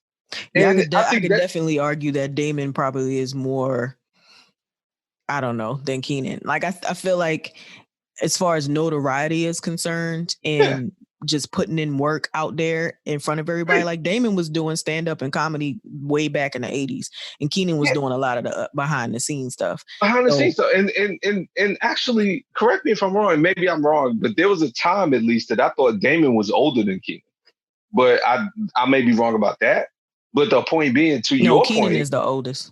He is the absolute oldest. Okay, but the ultimate point is, yeah. I mean, and I think that was what Marlon's point was. He was like, okay, first of all, don't even say that about me. Talking about himself. He was like, because I put in my work or what have you. But I like how he approached it, which is why I think this was real, because he seemed like he was more offended for his family than he was about himself. He was like, "You're way off base and you have no idea what you're talking about, but I'm not even tripping that you're trying to say that about me, because I'm going to always give the props to the way he approached it was like, I'm not going to sit here and go back and forth with you and then in the process make it seem like I'm not appreciative of my brother." You see what I'm saying? Like, so, and he made that known, and he was very eloquent in making that known, which is why I think it was serious. And they got heated. They got heated. Yeah, it was. And the fact that, to your point, he has not co-signed that whole parody thing. Right. And then the other piece of it was that he was more offended, to your point, when it got heated when Terrence J widened it to say, so what you trying to say? You trying to say that like my brothers, nobody in our family is anything or has accomplished anything or should be given credit for anything without kids? That's stupid. And Terrence J, like, who are you? Number one, to even like say something like that. And then all the other antics at the end, with the Q dog stuff and bringing in the dog and barking. First of all, I guess he's a Q. I hope so, if he was doing all that. Yeah, he is. Okay. And then so the Qs need to pull him aside and be like, "Look, man, I mean, just because you Q, I mean, you can say something ignorant for like a minute and then in the last 15 seconds throw up the Q dog and try to bark your way out of it," which is what he was doing. It was stupid. I told Sham this before the show, so yeah, she knows my energy was for this. There are three possibilities here, all of them whack. You know, I like to say that a lot about stuff like this. Either it was true, and it was whack on Terrence J's part to even come at him like that. Either it is a parody, and in my opinion, the parody went wrong, and that's not what Marlon intended, which is why he's not co-signing it. And it was also whack on Terrence J's part, and it's not funny. Or Terrence J's lying. All three of those possibilities are whack. Yeah, it was. All three of those possibilities. It was just disrespectful to sit there and talk about that family like that. And Keenan is the second oldest. My bad. I didn't want to I didn't want to like short Dwayne Wayans because he's actually the oldest. But who? Dwayne. Who's Dwayne? Is it Dwayne? Dwayne is the oldest Wayans. That's all I was saying. Damon. No, Dwayne is the oldest Wayans. I'm just correcting myself. That's what I was trying to say. I didn't know there was a Dwayne. Well, I'm just correcting myself because I said Keenan was the oldest, but he's not. He's second. Dwayne is the oldest. Oh, he must be really behind the scenes. I've never even. Only Dwayne Wayans I know is on Different World. But he wasn't a Wayans though. He was a Wayne. Oh yeah. Hey, when you say Dwayne, and then I don't care if it sounds like Wayne's, I'm picturing sunglasses and Whitley, or flip glasses and Whitley. Baby, please. Anyway. Hey, I tell you what, that's how you tell a woman you love her. You want to crash a wedding, that's how you do it. All right, yeah, I'm sorry, we off something. But that was Terrence J's whack. Terrence J's whack. I mean, that's the end of that. However, bro, you want to get to that conclusion in that story, to me, he's whack. Period. Yeah, never been a fan. Moving on to Insecure. So, I'm caught. I mean, I was caught last time, but the point being, I'm up on it. So episode 9. Yeah. So the episode penultimate. One of my favorite words. When the episode started, we saw that Lawrence and Issa had settled into their newfound happiness. Yeah. In many ways. So you would ask go ahead. And as we're seeing them settling into their newfound happiness, a brief mention of your girl Condola. Yeah. So I'm guessing she's not pregnant, as we thought maybe. So I don't know why she was blowing him up that night, but that doesn't seem to be the case. So what did you think about that?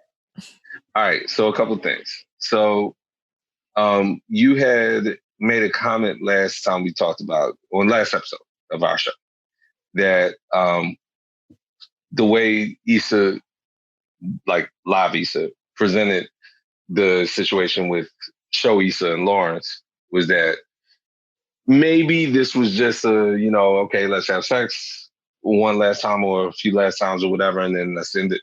So clearly that question has been answered, because in this episode, it's referenced, at least by Issa, that this is an attempt to get back together. Like, we're trying to make this work. All right, so we'll see how that plays out. They're sort of in the honeymoon phase of getting back together right now. All right, cool. Now, the Condola thing, I don't know if we've seen the last of that. I think this might be a very, very subtle and very clever if it comes out next episode. Because if you think about how it kind of came up, it was just like, you talk to her about it, and he's just like, yeah, I talked to her. And that's it. Now, I don't, I'm a dude, so I'm going to just jump out there. To your point, it doesn't make sense that she called him like that. And it was just that easy to have one conversation. That's it. So worst case scenario, maybe it comes out next episode, like either he's lying and he hasn't really cleaned everything up yet with Condola, or there's just maybe something more there. Because it was just a really quick moment, unless I'm not remembering it right. Because I only watched it the once, when it either Sunday or maybe the next day. But I feel like she just asked him real quick and he just gave a quick answer. Like, yeah, I talked to him. You see what I'm saying? Yeah. You see where I'm going with that? And now that I think about it, in the previews for the next episode, I think her name came up again, but I'm a little foggy on that. Yeah. And so I think even your instincts are telling you that, it's just kind of, something doesn't jive right. Like, Condola, of all people, the way her character was set up, she wasn't like some kind of spaz who would just be caught blowing up some guy's phone for no reason. You know what I'm saying? So I don't know. I feel like there's more there. I feel like Lawrence is perfectly capable, and the way that they're kind of writing the story, where they're maybe going into this very healthy space, it sets it up for a huge sort of like, hey man, nah, this was serious, and you just kind of blew it off. So, but the episode in general, look, so that's Lawrence's potential messiness. Issa, I mean, this whole thing with Nathan, okay, I have a thought on this, and then I'm going to pass it back to you for your opinion. All right, bipolar, I do like the show is taking it seriously. Nathan was bipolar. Andrew had mentioned it when on the trip with Molly, and they sort of had a kind of a beat about it where it was a big deal, and I get it. And I know people bipolar, you do. I think at this point, everyone knows someone or is dealing with it or what have you. That being said, I'm gonna just jump out there. I don't see why that's a game changer for her in the sense of how she's dealing with him. I can see why it's a game changer in the sense of why she, how she felt about how he left things with them. But that shouldn't be a game changer in the sense of, oh, well, now that I found out that he went and dealt with this issue, that makes me want to possibly like get with him and endanger what I got going on with Lawrence, which I felt like the episode was kind of presented like the wheels were turning in her mind differently about him after he told her that. So maybe I just read too much into that, but and if you want to talk about something else, that's fine. But what were your thoughts on that? I think that it was less about her than it was about him in that episode. I think he was kind of sitting pretty, thinking that she was available for him to be with. Mm-hmm. And then finding out that she has rekindled things with Lawrence gave him a sense of urgency to say, this is where I am, this is where I was, this is where I am now, and this is how I feel about you, in fear that the thing with Lawrence will be more serious. I think her reaction to it was a reaction of empathy, mm-hmm. And kind of, just replaying in your mind how everything went and how you felt about it, and whether or not you should feel guilty now about how you felt about it now that you know this. I don't think it ultimately has her in a position like, well, wait, now that I know this, maybe I should think about being with Nathan. I don't think that's how that was at all. I think that decision might be made for her because if Lawrence gets this job in San Francisco, I don't think she's going to follow him, and I don't think that he's going to not take it. So yeah. I think Nathan may end up being there as a default. Now, let me rewind back to earlier in the episode with Stephen and Molly. I mean, is his name Stephen? Andrew. I'm sorry, Andrew and Molly. Yeah. Sorry. Where did I get Stephen from? When well, let me go back even farther, because after the whole honeymoon phase, Issa and Molly met up at the restaurant. Yeah. Which to me, again, look, Molly's a freaking jerk. Let's just be clear. Like, y'all sat down and had a couple kikis, powwow, blah, blah, blah, blah. You had every opportunity to let Issa know exactly how you felt about the situation or what you were going through, and you didn't do it. You didn't want to rock the boat, blah, blah, blah, blah. Then you go home and tell Andrew the same thing. Andrew is like, but why? Because he's the only reasonable person on this show at this point. And did you also right. Did you also catch how when she came into the house, he stopped speaking in Chinese again? Yeah. And then completely that's happened a couple times. Yeah. Completely ended the phone call at that point when she walked in, because he was clearly talking to his brother, who was trying to give her an olive branch by inviting them to the game. Now, a lot of people were saying, well, she should have just gone. He's trying, blah, blah, blah. I don't agree with that. You don't ever have to get out of your feelings until you're ready. If you're not ready to be around that guy's brother, you don't have to be. And I don't fault her for that, because it could make things worse. I agree with you. Actually, that was one time I kind of gave Andrew the side eye, like, hey man, look, he invited her. She didn't want to go. She told you she didn't want to go. She wasn't nasty about it. Y'all seemed to have a reasonable conversation. Don't throw it in her face after the fact, after you come back from it, like you should have come. I didn't like that. Y'all talked about it. She didn't go. Like, it is what it is. And she wasn't, I felt like that was one of the few times I was like, I like the way Molly handled that. You know what I'm saying? Like, that was one of the few times I actually liked when they talked about it beforehand. And she was just like, look, I'm not ready to go yet. All right, now let's jump to the real part of the episode. When they finally... Well, can we talk about the breakfast real quick? Everything you said was right. I like how that was written. I keep going back on that. That was written very well. Oh, when they met up and had... Yes. Okay. Two people dancing around an issue, trying to act like they're both solving it. I think that's a hard thing to write, but that's an easy thing for people watching it to recognize. And that was done very well. Yeah. Yeah. So then fast forward, Nathan and Issa basically bust in on Andrew and Molly because Nathan was living there. So they come back to get more stuff, I guess, and walk in on them talking. Awkward moment because obviously Molly and Issa aren't really resolved. But Issa kind of thinks they kind of are. So, but in Molly's mind, no, I just threw this bitch a bone. Correct. Which, paraphrasing later, is what Issa finds out. And then they have the confrontation. So I bust out laughing when that happened. That was very well done. You could tell. So, you know, I mean, I think as viewers of not just this show, but in general, but especially this show, you know what to expect in the sense of the show kind of takes you one way and then it throws a twist in right before. So as you saw the time winding down, I don't know about you, but I knew something was going to happen. Absolutely. You know what I'm saying? Absolutely. It was going too well. It was just going too well, right? And it was one of those things like, okay, well, I mean, they're drinking, so maybe like a comment's going to get made and it's going to escalate or something. So that's kind of where I was going with it. Like, all right, they're starting to get drunk. So that's the road that this is going. And then when that text happened, I mean, that's, again, it's such a mundane thing that everybody can recognize, but not for something that serious, but that has definitely happened to me where I've texted someone, I've texted the person I was talking about. Now, I wasn't talking bad about him, but it was just like a thing where I was texting one of my friends, like, hey, have you talked to somebody else? Like, where are they or something? And it was the person I was talking about that I texted.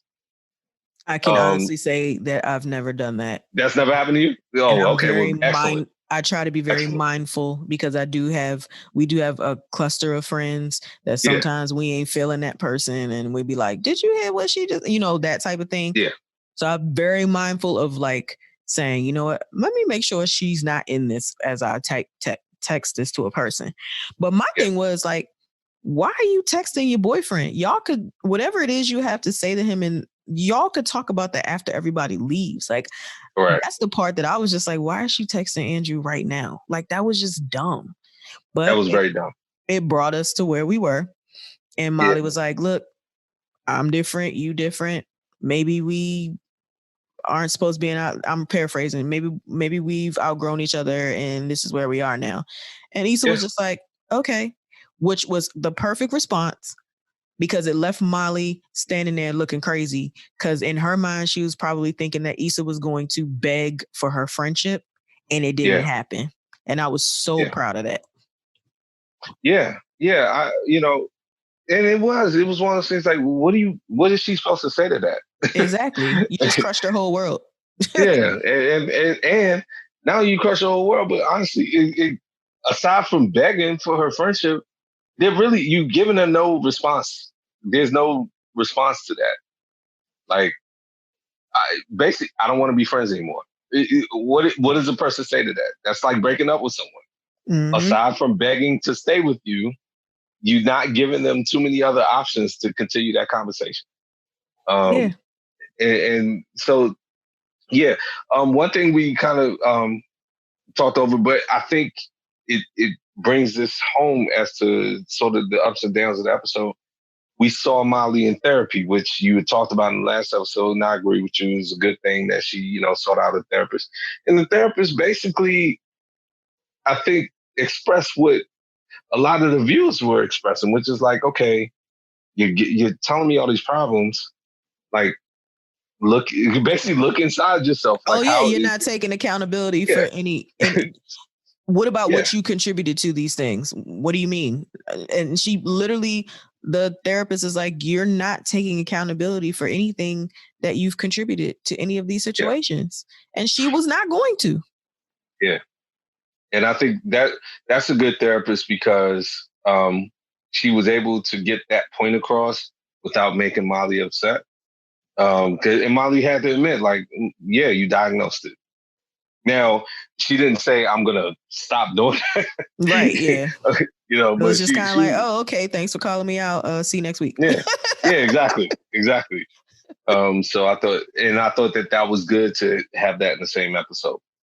So Yeah. here are my thoughts, my final thoughts, I guess, on the show. So that's the penultimate episode. So obviously, next week you're gonna have all kinds of twists and turns, or I guess tomorrow you're gonna have all kinds of twists and turns, and we'll see how this goes. Um, I placed a lot of praise on the writing, and I don't think it'll disappoint tomorrow.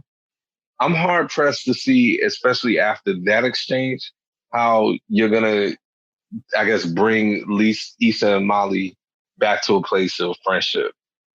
Now, if they don't do that, all right, great, cool. If they try to wrap it up in a bow tomorrow, um, I'll put it this way: I'll be curious to see how that's done without me walking away from it. Like, what the hell was that? Like, a lot has transpired and been said and been done between the two of them to try to wrap it up in one episode. Now, if they do the beginnings of that, that's different. So what are I your will thoughts say on that? this. I think because the integrity of the show and the writing of the show has been so strong that Issa and Molly's friendship will not be wrapped up in a bow tomorrow. Like Right. just in the way that she and Lawrence broke up in season 1. And they're just now in season 4 getting closure and kind of feeling that out. I think that, I don't know how long the show is going to be airing, but I think that they will take the same type of patience in writing a story in which it would take time and energy for them to become friends again. Correct. And I think even the whole next season is going to be a bunch of uncomfortable circumstances where, because they share mutual friends. That's right. They're part of the same group. Right. Either one's going to want to go or the other one's not. Or is she going to be there? Well, then I'm probably not going to go. I think it's going to be a lot of that in the next season to kind of play out this whole ending of the friendship. Yeah. Which, honestly, if I'm not going to say I want them beefing, but if it's some tension, I think that's going to create some memorable scenes and episodes, given the group of friends that they're in already. So I think that sets up something memorable, some good TV. I'll put it that way. But yeah, so excited for tomorrow. We'll see. Yep, ready to get into some sports. Always. We got some good sports stories, actually, some juicy ones. What the first one? We'll start the NFL, man. Because the NFL has actually been brought back into the forefront by the Black Lives Matter movement because of Colin Kaepernick. But we'll get there in a second. I just want to tease that. One thing I had to get out the way right away because it just happened this week, really a couple of days ago. Myles Garrett has been given, I think it's either official or on the verge of being official, maybe tomorrow, a really, really big contract extension by the Cleveland Browns. So, in effect, the whole issue last year with the helmet and Mason Rudolph, yeah, that's way off in the rearview, fam. And I thought that was so interesting because basically that's the Browns saying, we don't care what you did to that dude. And you know what? We're going to go with the story, especially in this climate right now. You say he said something racist. I think a lot of people now will be more willing to accept that was probably true. We're going to go ahead and pay you this money right now. So is this the BLM care package? I think so. I think he benefited. I think he's getting a good offshoot for the BLM care package. And I think, as we've talked about, the BLM movement has provided cover for people to do a lot of stuff, good or bad, that they would do. Cleveland wanted to keep Myles Garrett. He was actually a very good player. And they probably were trying to figure out the right moment in which to announce that they were going to do this. And yeah, now's as good a time as any. And they're saying they're possibly going to sign Jadeveon Clowney too, which would be crazy. That'd be crazy in the sense of that would make me upset because I've been saying my Raiders need to do something. I mean, come on. But yeah, that would be crazy though if they got Jadeveon. They be on the same line. That's crazy. Yeah, and Jadeveon wants money too. That's really the only reason he's still out there because he wants a lot more money than I think teams are willing to pay him. I'm just trying to figure out where the Browns is getting money from. Yeah, that's an excellent question. Yeah, that's a great question because Odell he didn't come cheap. because that was the Giants contract. They had just supermaxed them. So yeah, that's the Browns. Apparently Go they ahead. have the most cap space in the NFL. They have more than 37 million in cap space. So there you go. All right. Well, there we go then. So they can probably land Clowney there and overpay him. They can definitely land him with that. And Yeah. I didn't realize Javian Clowney was only 27. So seems like Yeah. he's been in the league forever. Yeah. Well, mileage wise, he could play 10 more years because he's only played a few games, in my opinion. But anyway, can't stay on the field. Exactly. So yeah, so that puts a ball on Myles Garrett and Mason Rudolph. Mason Rudolph is somewhere probably saying something racist and not worth mentioning on this show. Continue. Yeah, except in that perspective. All right, so the NFL in general, though, this is what I was teasing earlier. So they've been wrapped back up in this Black Lives Matter movement. So of course, with the killing of George Floyd, and then the protests and everything, that's the aftermath, it's harking back to Colin Kaepernick. This is precisely the issue that Colin Kaepernick was citing when he was kneeling in the first place with the anthem. So a few things will come out of this. Number one, the players in the NFL started calling out for Roger Goodell. More so Roger Goodell, unless some of them have been calling for their owners to do it. But I feel like Roger Goodell is the low-hanging fruit because he's the commissioner. And so they could call him out. They don't want to call their own owners out because that's directly where the paycheck comes from with a lot of them, in my opinion. But anyway, long story short, they did call him out, and then Roger Goodell came out, made an apology. He apologized for the NFL not listening to the players. He certainly didn't acknowledge what happened with Colin Kaepernick, nor did I expect him to, because that was a legal situation. And they signed a settlement agreement, and there's probably things in that agreement that says that he can't specifically address Colin Kaepernick anymore about certain things. Yeah, and then I think common sense would dictate he wouldn't even want to. Yeah. So, you want to kind of sidestep that. But he basically was like, we should have listened more to the players about how, the anthem and kneeling and everything else. Well, Ben Carson wants the players to explain what the heck they're even talking about. So there's that. Exactly. Ben Carson believes it would be a good idea. And we've talked about Ben Carson and his ideas.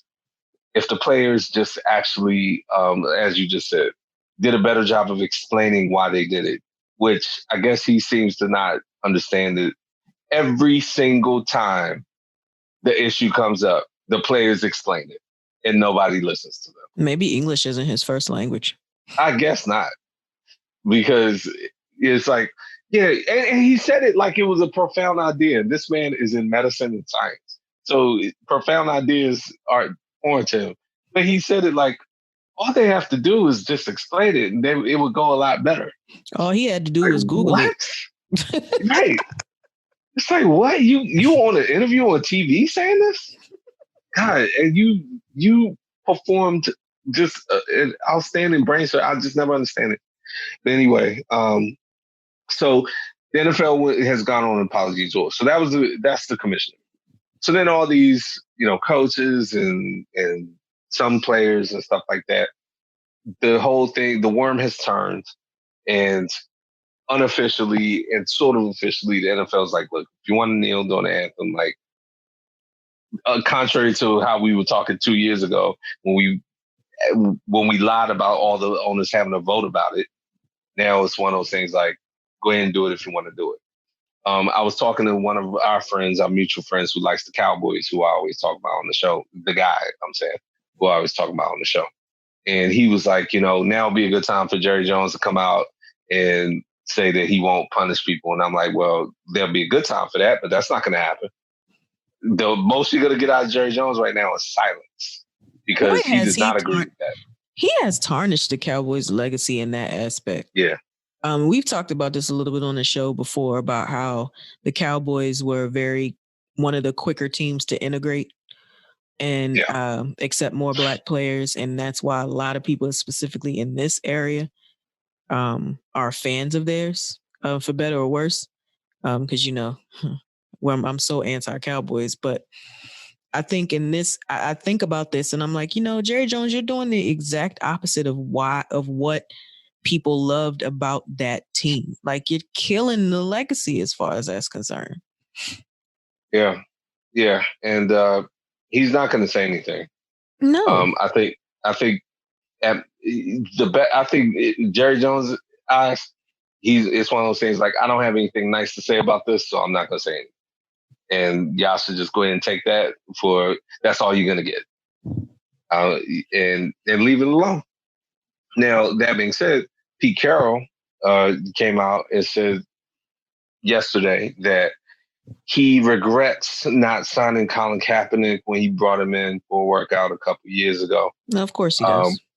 Right. And Shannon Sharp, who, I don't really watch that show, but I do like what he said. That's the really convenient thing to say now. And that's why everyone's I doing just this. said. Yeah, it's convenient. And it's the apology tour. Everybody's on the apology tour in the NFL. The anthem, so then 45 jumped back into it just to put a ball in it too. And basically, I did like his tweet. I like the wording of his tweet. He was like, so is Roger Goodell sitting here saying that he's not going to punish anybody? Like, he would do this. His tweet was too long enough where he had to do two in the same paragraph because it was too long. And he was talking about the players and all that, but he jumped back into the fray. And it's clear what he's trying to do. He's trying to basically use this as his wedge issue again.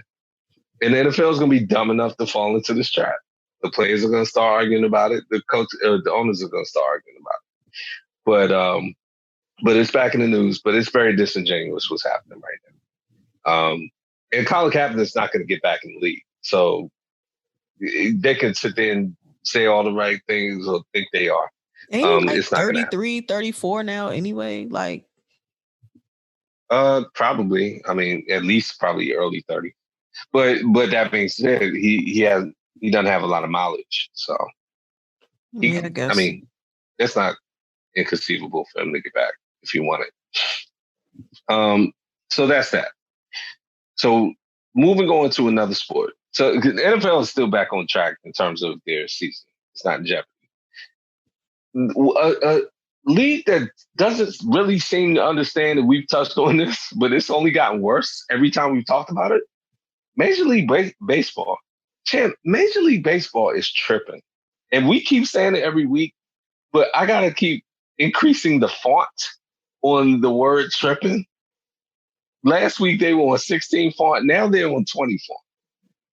Like, they are tripping hard. The players and the owners are beefing about money as if these were normal times and this was a good time to have a strike or something. Like, they cannot agree at all. And even the baseball writers and all that. So Max Scherzer, who I've cared for as a player, he's kind of like the figurehead of this situation for the players. I don't know what his exact title is, but he definitely is the unofficial spokesperson for the players and the players union on how they should be getting paid if they resume their season. And he has not been shy. We talked about it last week. He came out again this week and just took shots at the owners. It was talking about he's not accepting and they're not accepting any of their proposals. And the owners is basically trying to gyp them out of money. And it's one of those things guys, I'm not reaching my hands in anybody's pocket, but I need y'all to handle this a little bit more quietly and a little bit more discreetly, because you're talking to the American public and you were very harsh on them last week. Oh, yeah. And I agree with you. I agree with the sentiment. But you're talking to an American public that has massive unemployment, layoffs, furloughs all over the place, and y'all want them to sympathize with y'all about this? Stop. And owners, stop too. Everybody stop. Either don't play and just blame it on the virus and have your beef behind closed doors. Like Max Scherzer and everybody, they're going to Twitter and they're going to social media as if they want the public to side with them. Oh yeah, they get That's fried. The part. Yeah, that's the part where I have a problem with it. If you want to beef with owners about money, do it behind closed doors. Don't bring this to the public right now, because you're not going to have sympathy about this. So yeah, they're just tripping. There's really nothing more to say about it. It's just an update. It's not good. There will be no season the way this is carried out. Now, one league that is trying to figure it out, but they'll come with some twisted turns. We talked about this. You laid it out last week, and now I have a few more tidbits. The NBA. So, okay, as you talked about before, the NBA is having their proposal where they're gonna, quarantine everyone in Orlando, and try to resume the season there. There've been some details back and forth, but the general gist is that the players and their immediate families will be quarantined from, I want to say, late to July to early September, if I'm not mistaken, like a 6-week period. And it will be a quarantine. There will be protocol and rules and all that. So at first, it kind of sounded like it was a very clean idea. Players may have been behind it, whatever. But what's come out this week is that there have been a lot of details that have been questioned, and it's caused a lot of doubt about the viability. Number one, politically, Florida has completely reopened by the governor, DeSantis, who we've talked about many times on this show. And there's been a spike in new COVID-19 cases since then. Everything was reopened, the beaches, everything. And so people are now questioning how, I guess, legitimate a quarantine would be in Orlando, because Florida essentially is back open for business. And a lot of the players are feeling like they wouldn't feel safe. One player in particular, Kyrie Irving, was singled out, it seems like unfairly, for asking questions that a lot of the players had about how safe they would be. Like, apparently he was just asking basic questions. Like, okay, the NBA is saying people are going to get tested every day. Is that really true? How close are other people going to be to us? The NBA is saying people are not going to be closer than 8 to 10 feet from the players. Is that really true? Because the whole state of Florida is not acting like that. And so he was just asking these questions. How are meals going to be prepared? Whatever. And he's been singled out as like being against returning for the season. And people are like, Kyrie's hurt. How does he even have a say in this? Well, he's a player. And if he was asking questions that other players didn't want to ask, or they felt he may have been more eloquent in asking, whatever. He's also one of the vice presidents of the Players Association, so it's his responsibility to ask. So that's his responsibility. And also, too, one of the big things that he expressed is that the NBA restarting shouldn't distract from the nationwide reforms being fought for by Black Lives Matter, which more than a lot of the league agree with him on. So the idea is that if you start putting sports back on TV, especially a sport as big as the NBA, it may shift people's focus from what really matters to just watching them play sports. So I kind of understand where he's going with that particular issue as well, because we're in the middle of a really big movement and rallies are happening and Black Lives Matter is a big cause. So now you're asking people to come back in the house and start watching the NBA, and it may distract them from the fact it was really important in the world. So look, I think you leave that up to the people to decide, but it's a good sentiment. Okay. It is a good sentiment. I like how you put that. I'm more sympathetic to the real world, I guess, questions like for the players and if the players, because my whole thing is, it's a good sentiment to say, but the world I want to live in is a world in which we understand the issues that are important while at the same time being able to enjoy whether it's sports or entertainment or anything else. I want to demand that people can walk and chew gum at the same time, as opposed to hope that and place expectations on them that they can't, and hold them to that standard. I want to hold people to a standard of, all right, we're going to resume the NBA, and that shouldn't take Black Lives Matter and anything else off your plate. Well, Austin Rivers came right out and was like, look, while basically I love the passion towards helping the movement, it's probably better for us to play and earn the money so we can take that money and put that money into the movement. But here's Correct. my thing, like, y'all paid already. If y'all ain't got money to put into the movement, like, but I think but they're they're thinking that paid the already, but salary made yeah. from this season should go into the movement.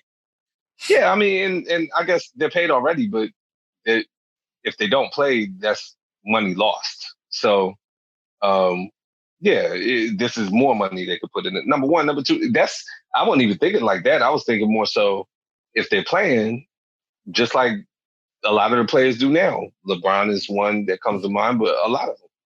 You got more of a platform. You're on TV. You're back in the public conversation. I'd rather have LeBron playing basketball and mentioning Black Lives Matter at one of the million press conferences he does than out on the streets marching. Like, his platform is wider. That's his role. You know what I'm saying? So I don't know, and again, Kyrie's hurt. See, it comes from is that argument is like one of those, like, okay, well, Kyrie, you're hurt right now. So when you get better, Yeah. Mm-hmm. you can go protest. That's fine. The players who can play, let them play. And it's not mutually exclusive, I guess is what I'm saying. That argument makes it sound like he thinks it has the potential to be, and I know what he's saying. He's saying that's not how he thinks, but that's how a lot of people may think, and he doesn't want to risk that. I think that's a little too, I guess, two-dimensional of a thought. But it's a good I'll go back to what you originally said. It's a good sentiment, so I'm not gonna trash the sentiment. But I think they need to go back and play. Now, I think the questions are legitimate and they need to be answered, because if a player is expected to move himself and possibly his family down there for this, they need to make sure that every single thing is taken care of, and that this will not be 100% comfortable for them, but they need to maximize and make sure everything is as comfortable as it possibly can be for that player and their family, that they're not put in unnecessary risk. But I think the idea itself is still good to try to resume the season under these conditions. What do you think about Donovan Mitchell saying that he's going to sit out? The resumption, I didn't know about that. So what is he talking about? So there were a lot of players on that Zoom call that Kyrie Irving was on, about 80 or so. And of those folks, Donovan Mitchell, Carmelo Anthony, Dwight Howard. I'm laughing, right? Well, Dwight Howard got like 6 kids. He can't be bringing. No. I'm not talking about it. I'm talking about Carmelo. Yeah. Yeah. So they're thinking about sitting out and not finishing the season. But if I'm Donovan Mitchell, I done already had it and survived the virus. So I have antibodies. Now, what was his reason? I don't even know. That's the thing. Like, you have the antibodies at this point. So, I mean, it's not technically proven that you can't get it again, but I mean, the likelihood would be, low, very low from what we've seen so far. Yeah. Yeah. And, that's how most viruses are generally. But so let's get the funny stuff out of the way first. Carmelo, you shouldn't be talking about sitting out a second. Like, you scraped your way back in the league. All I heard from you for the year or whatever, however long time you out of the league, is crying about how you want to play. You should be the first dude trying to hoop right now. Would you agree with that? I know you would. I mean, no, I don't agree with that. I understand the whole fight to get back into the NBA, but for what price? Like, I'll play next year. You know what I'm saying? If you're Carmelo Anthony? At this point, yeah, it's a coronavirus out there. What are you saying? Like, I'm not going to be If you're Carmelo Anthony, how can you assume you're going to play next year? I know. Okay, let me make sure I'm making myself clear. We are saying the same thing. Nothing is worth your life. What I'm saying is, you can't be cavalier about the fact that I'd rather him say, look, I might not play again, period. not, oh, I'm going to sit this year out. That's my point. He can't use that language. Those were my words, but I don't know that's what I'm trying to say. I would say, that's what I would say. Would you agree with that for Carmelo Anthony? That's what I was trying to say. Well, I mean, he shouldn't be saying, I'm going to sit this year out.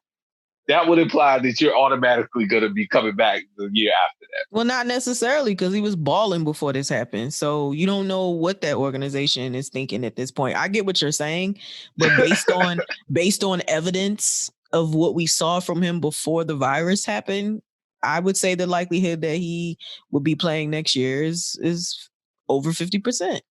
Well, look at you. I thought I was setting up a nice little alley-oop for you to go ahead and dog Carmelo Anthony again. Hell no, it's Coronas out here. I ain't about to dog that man for not wanting to play.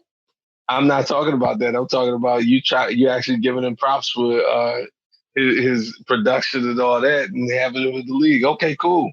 So Carmelo could take that attitude. I don't agree with you, by the way. I still don't like him, but he was playing all right, but not that all right.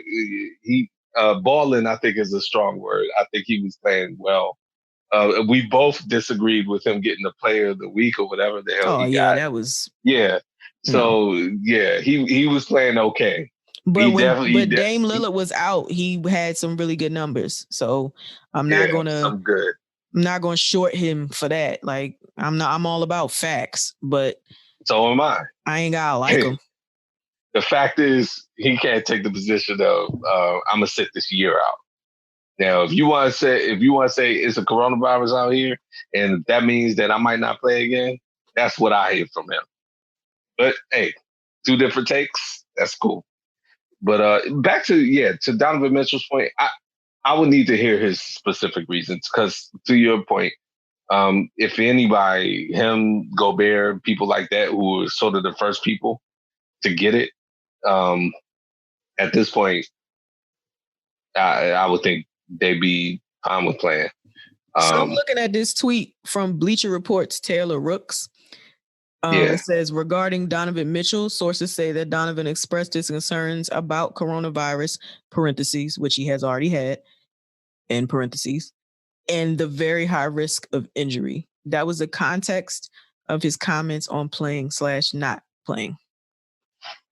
The high risk of injury independent of getting the disease. So just, what? Yeah, it sounds like a bitch ass way to be like, I just don't feel like playing.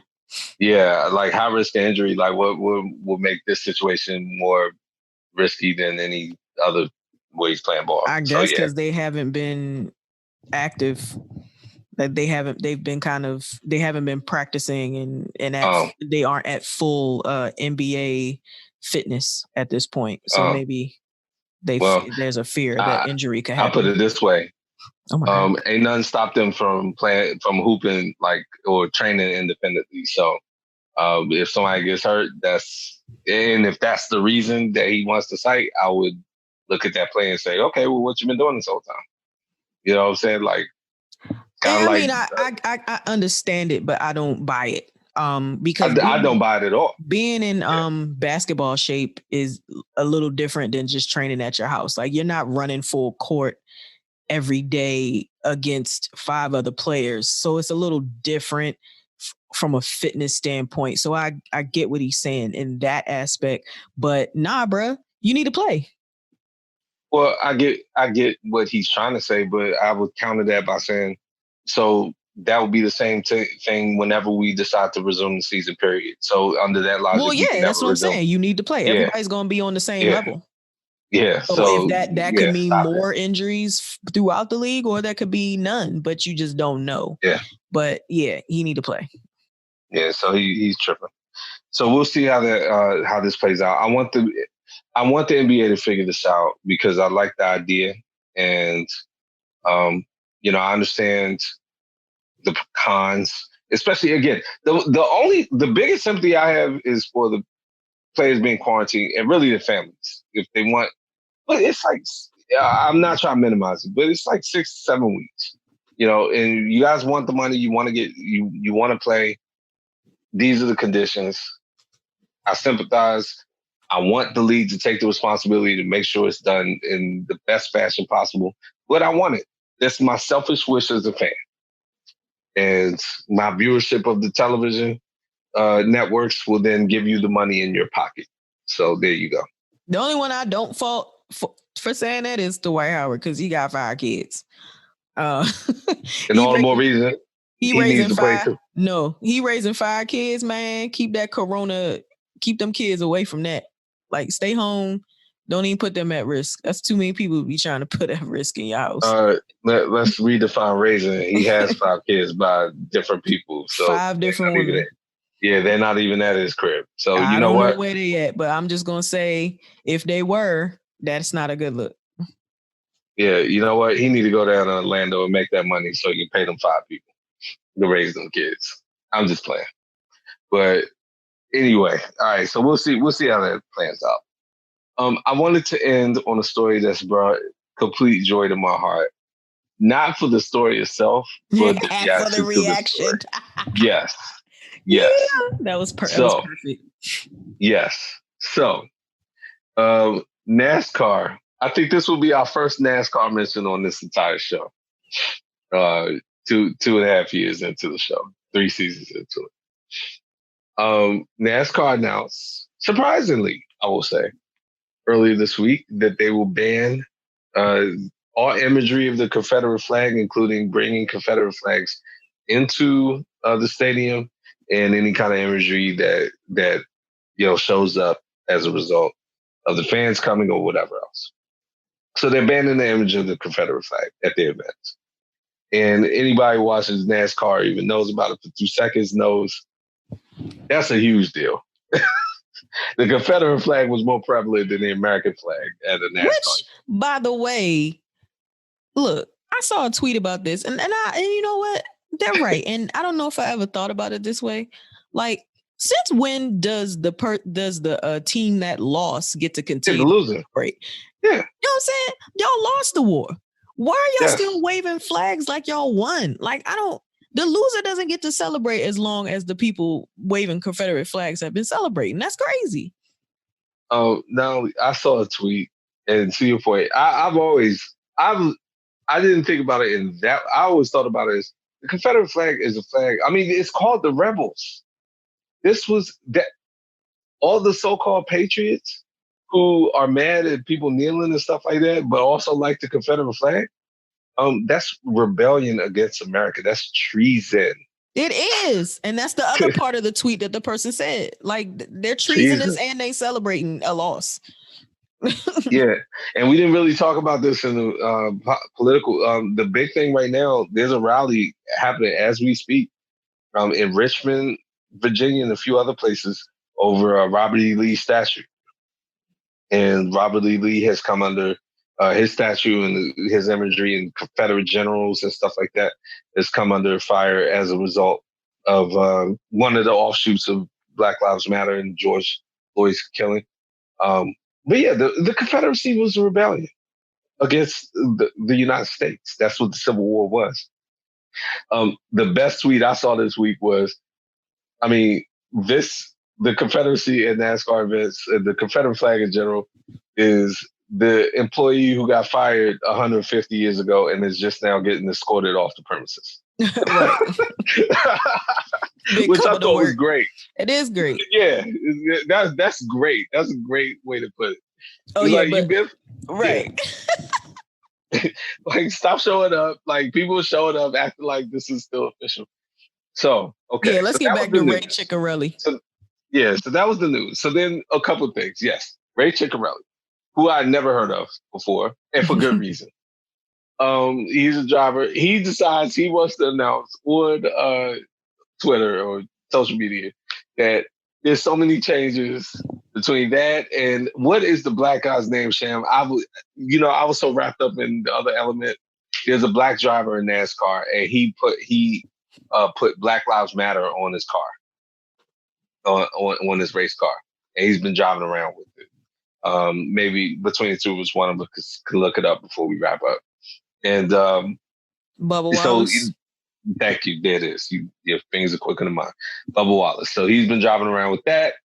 NASCAR makes this announcement. So Ciccarelli, he doesn't specifically cite all of these things like point by point, but he says all these changes in NASCAR make me want to step away from the sport, Well, sir, you know what should have made you want to step away from the sport? The fact that you weren't good at it. The 0-31 record. Right. It's one of those things like you announcing you've left the sport is the best thing you've done in that sport. And probably the most noteworthy thing you've done in that sport. Because you didn't win a race, and now you just basically jumped out there as a racist because you don't like the Confederate flag and this black person's running around with Black Lives Matter. Yeah, he said he don't believe in kneeling during the anthem either. So right. But here's the thing too. He said it was a fun ride, but I don't believe in these things that are happening.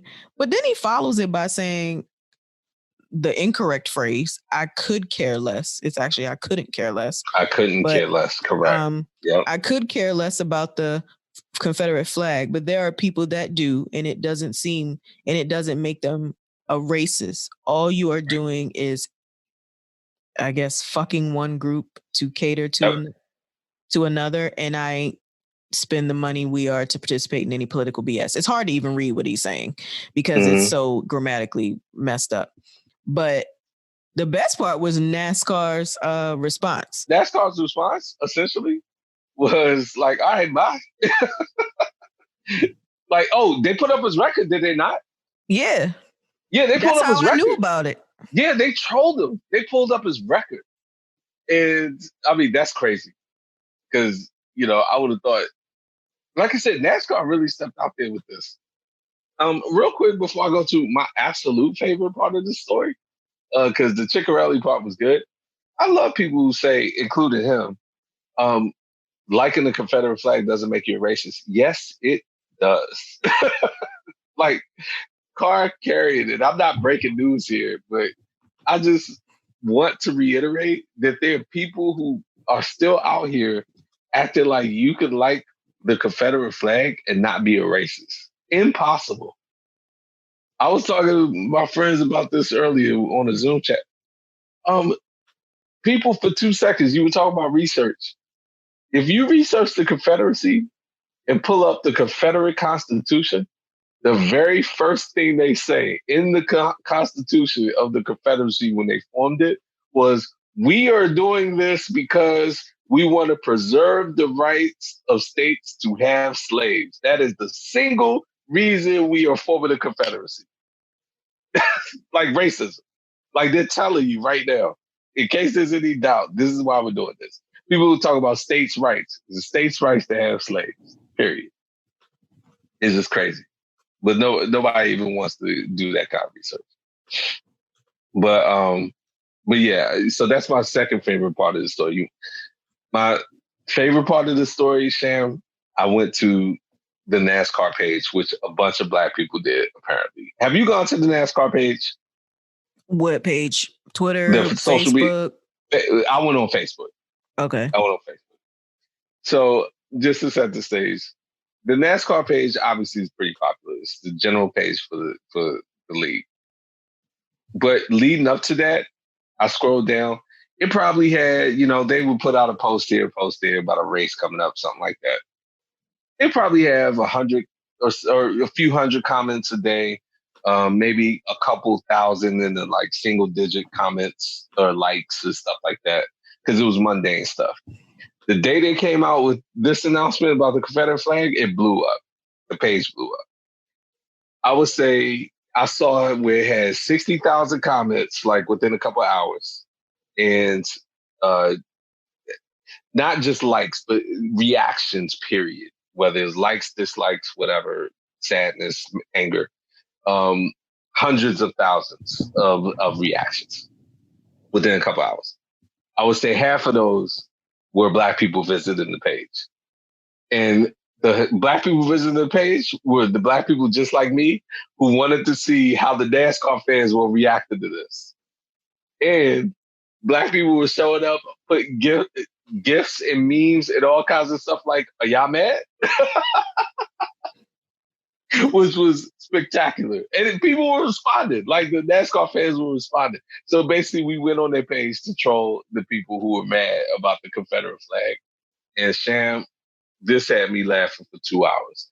If you scroll through that page, man, I'm telling you right now, it tells you what a lot of America is all about, and why we need this movement to continue, because there are a lot, and I put a lot in a capital font, of angry white people out there. A lot. And this triggered them to no end. This hurt their heart, for real. It reminded me of what we were talking about 45 earlier. This hurt their heart and soul. They'll be all right. Go to the social media page. It don't got to be Facebook. Anything, if you want a quick laugh and you just want to laugh at some white people being mad and throwing stuff against the wall, that was it. So remember how I was saying that Ray Ciccarelli was like, I don't even really care that much about the flag, but there's people who do. But then on his Twitter, when he announced that he was retiring, he said, I cannot drive a car for a league that won't allow my special flag. Oh, wow. I don't care about the flag, but it's your special flag. And that is when NASCAR responded. We actually had to Google who you were. I'm sure your dozens of fans are real sad about your crusade to defend participation trophies. Wow. They said dozens of fans? Yeah. Man, they smashed them. Savage. Yeah, good. Participation trophies. Participation trophies, yeah. 0-31, right? Something like that. Yeah, man's 50 years old. How long you been racing? You ain't got one win. Yeah. But you got to announce you retiring. For who? Your dozens. Matter of fact, we talk about this movement providing cover. Yeah, that was the perfect cover. Man, I've been thinking about retirement. You know what? Yeah, this is perfect. I'm going to say this is why. Or probably his wife went to him like, you know what? This is the perfect time to get out. Just say you retire because of this. At least you got a cause. You're not winning anything. Like, get out of this. But yeah. But that's all the stories we got, man. We're heading into the throes of summer. I think this week coming up, Shan, unfortunately, we're starting to see trickles of it. I think we're going to really start seeing the aftermath of more cases. I hate to be the harbinger of bad news, but we'll see how we get through this summer, though. So I hate to end it on that note, but what do you think? Yeah. I'm just hoping that in Maryland, we still continue to trend downward. Yeah, I mean, we're 3 weeks out from 4th of July. Memorial Day was more of a like, okay, some people experiment with going out. You know, I think 4th of July is like, by the time we get to that, people are going to feel so comfortable. We're going to see a level of ignorance we haven't seen in quite some time. Oh, yeah, because then at 4th of July, the states will be completely open by then. So, yes, correct. I mean, they're opening the mall next Friday at 5 here. Wow. So. There you go. All right. Thanks, guys, for listening to this episode of the Stop Playing Podcast. You can find us on our social media, Facebook and Instagram at the Stop Playing Podcast, and also on Twitter at Stop_Playing Pod. You can catch us on any podcast platform that you can find. We're there. We're just waiting for you. And like I always say, no double dipping unless it's the podcast. Keep your chips on the plate, and we'll see you next time. All right, guys. Stop playing.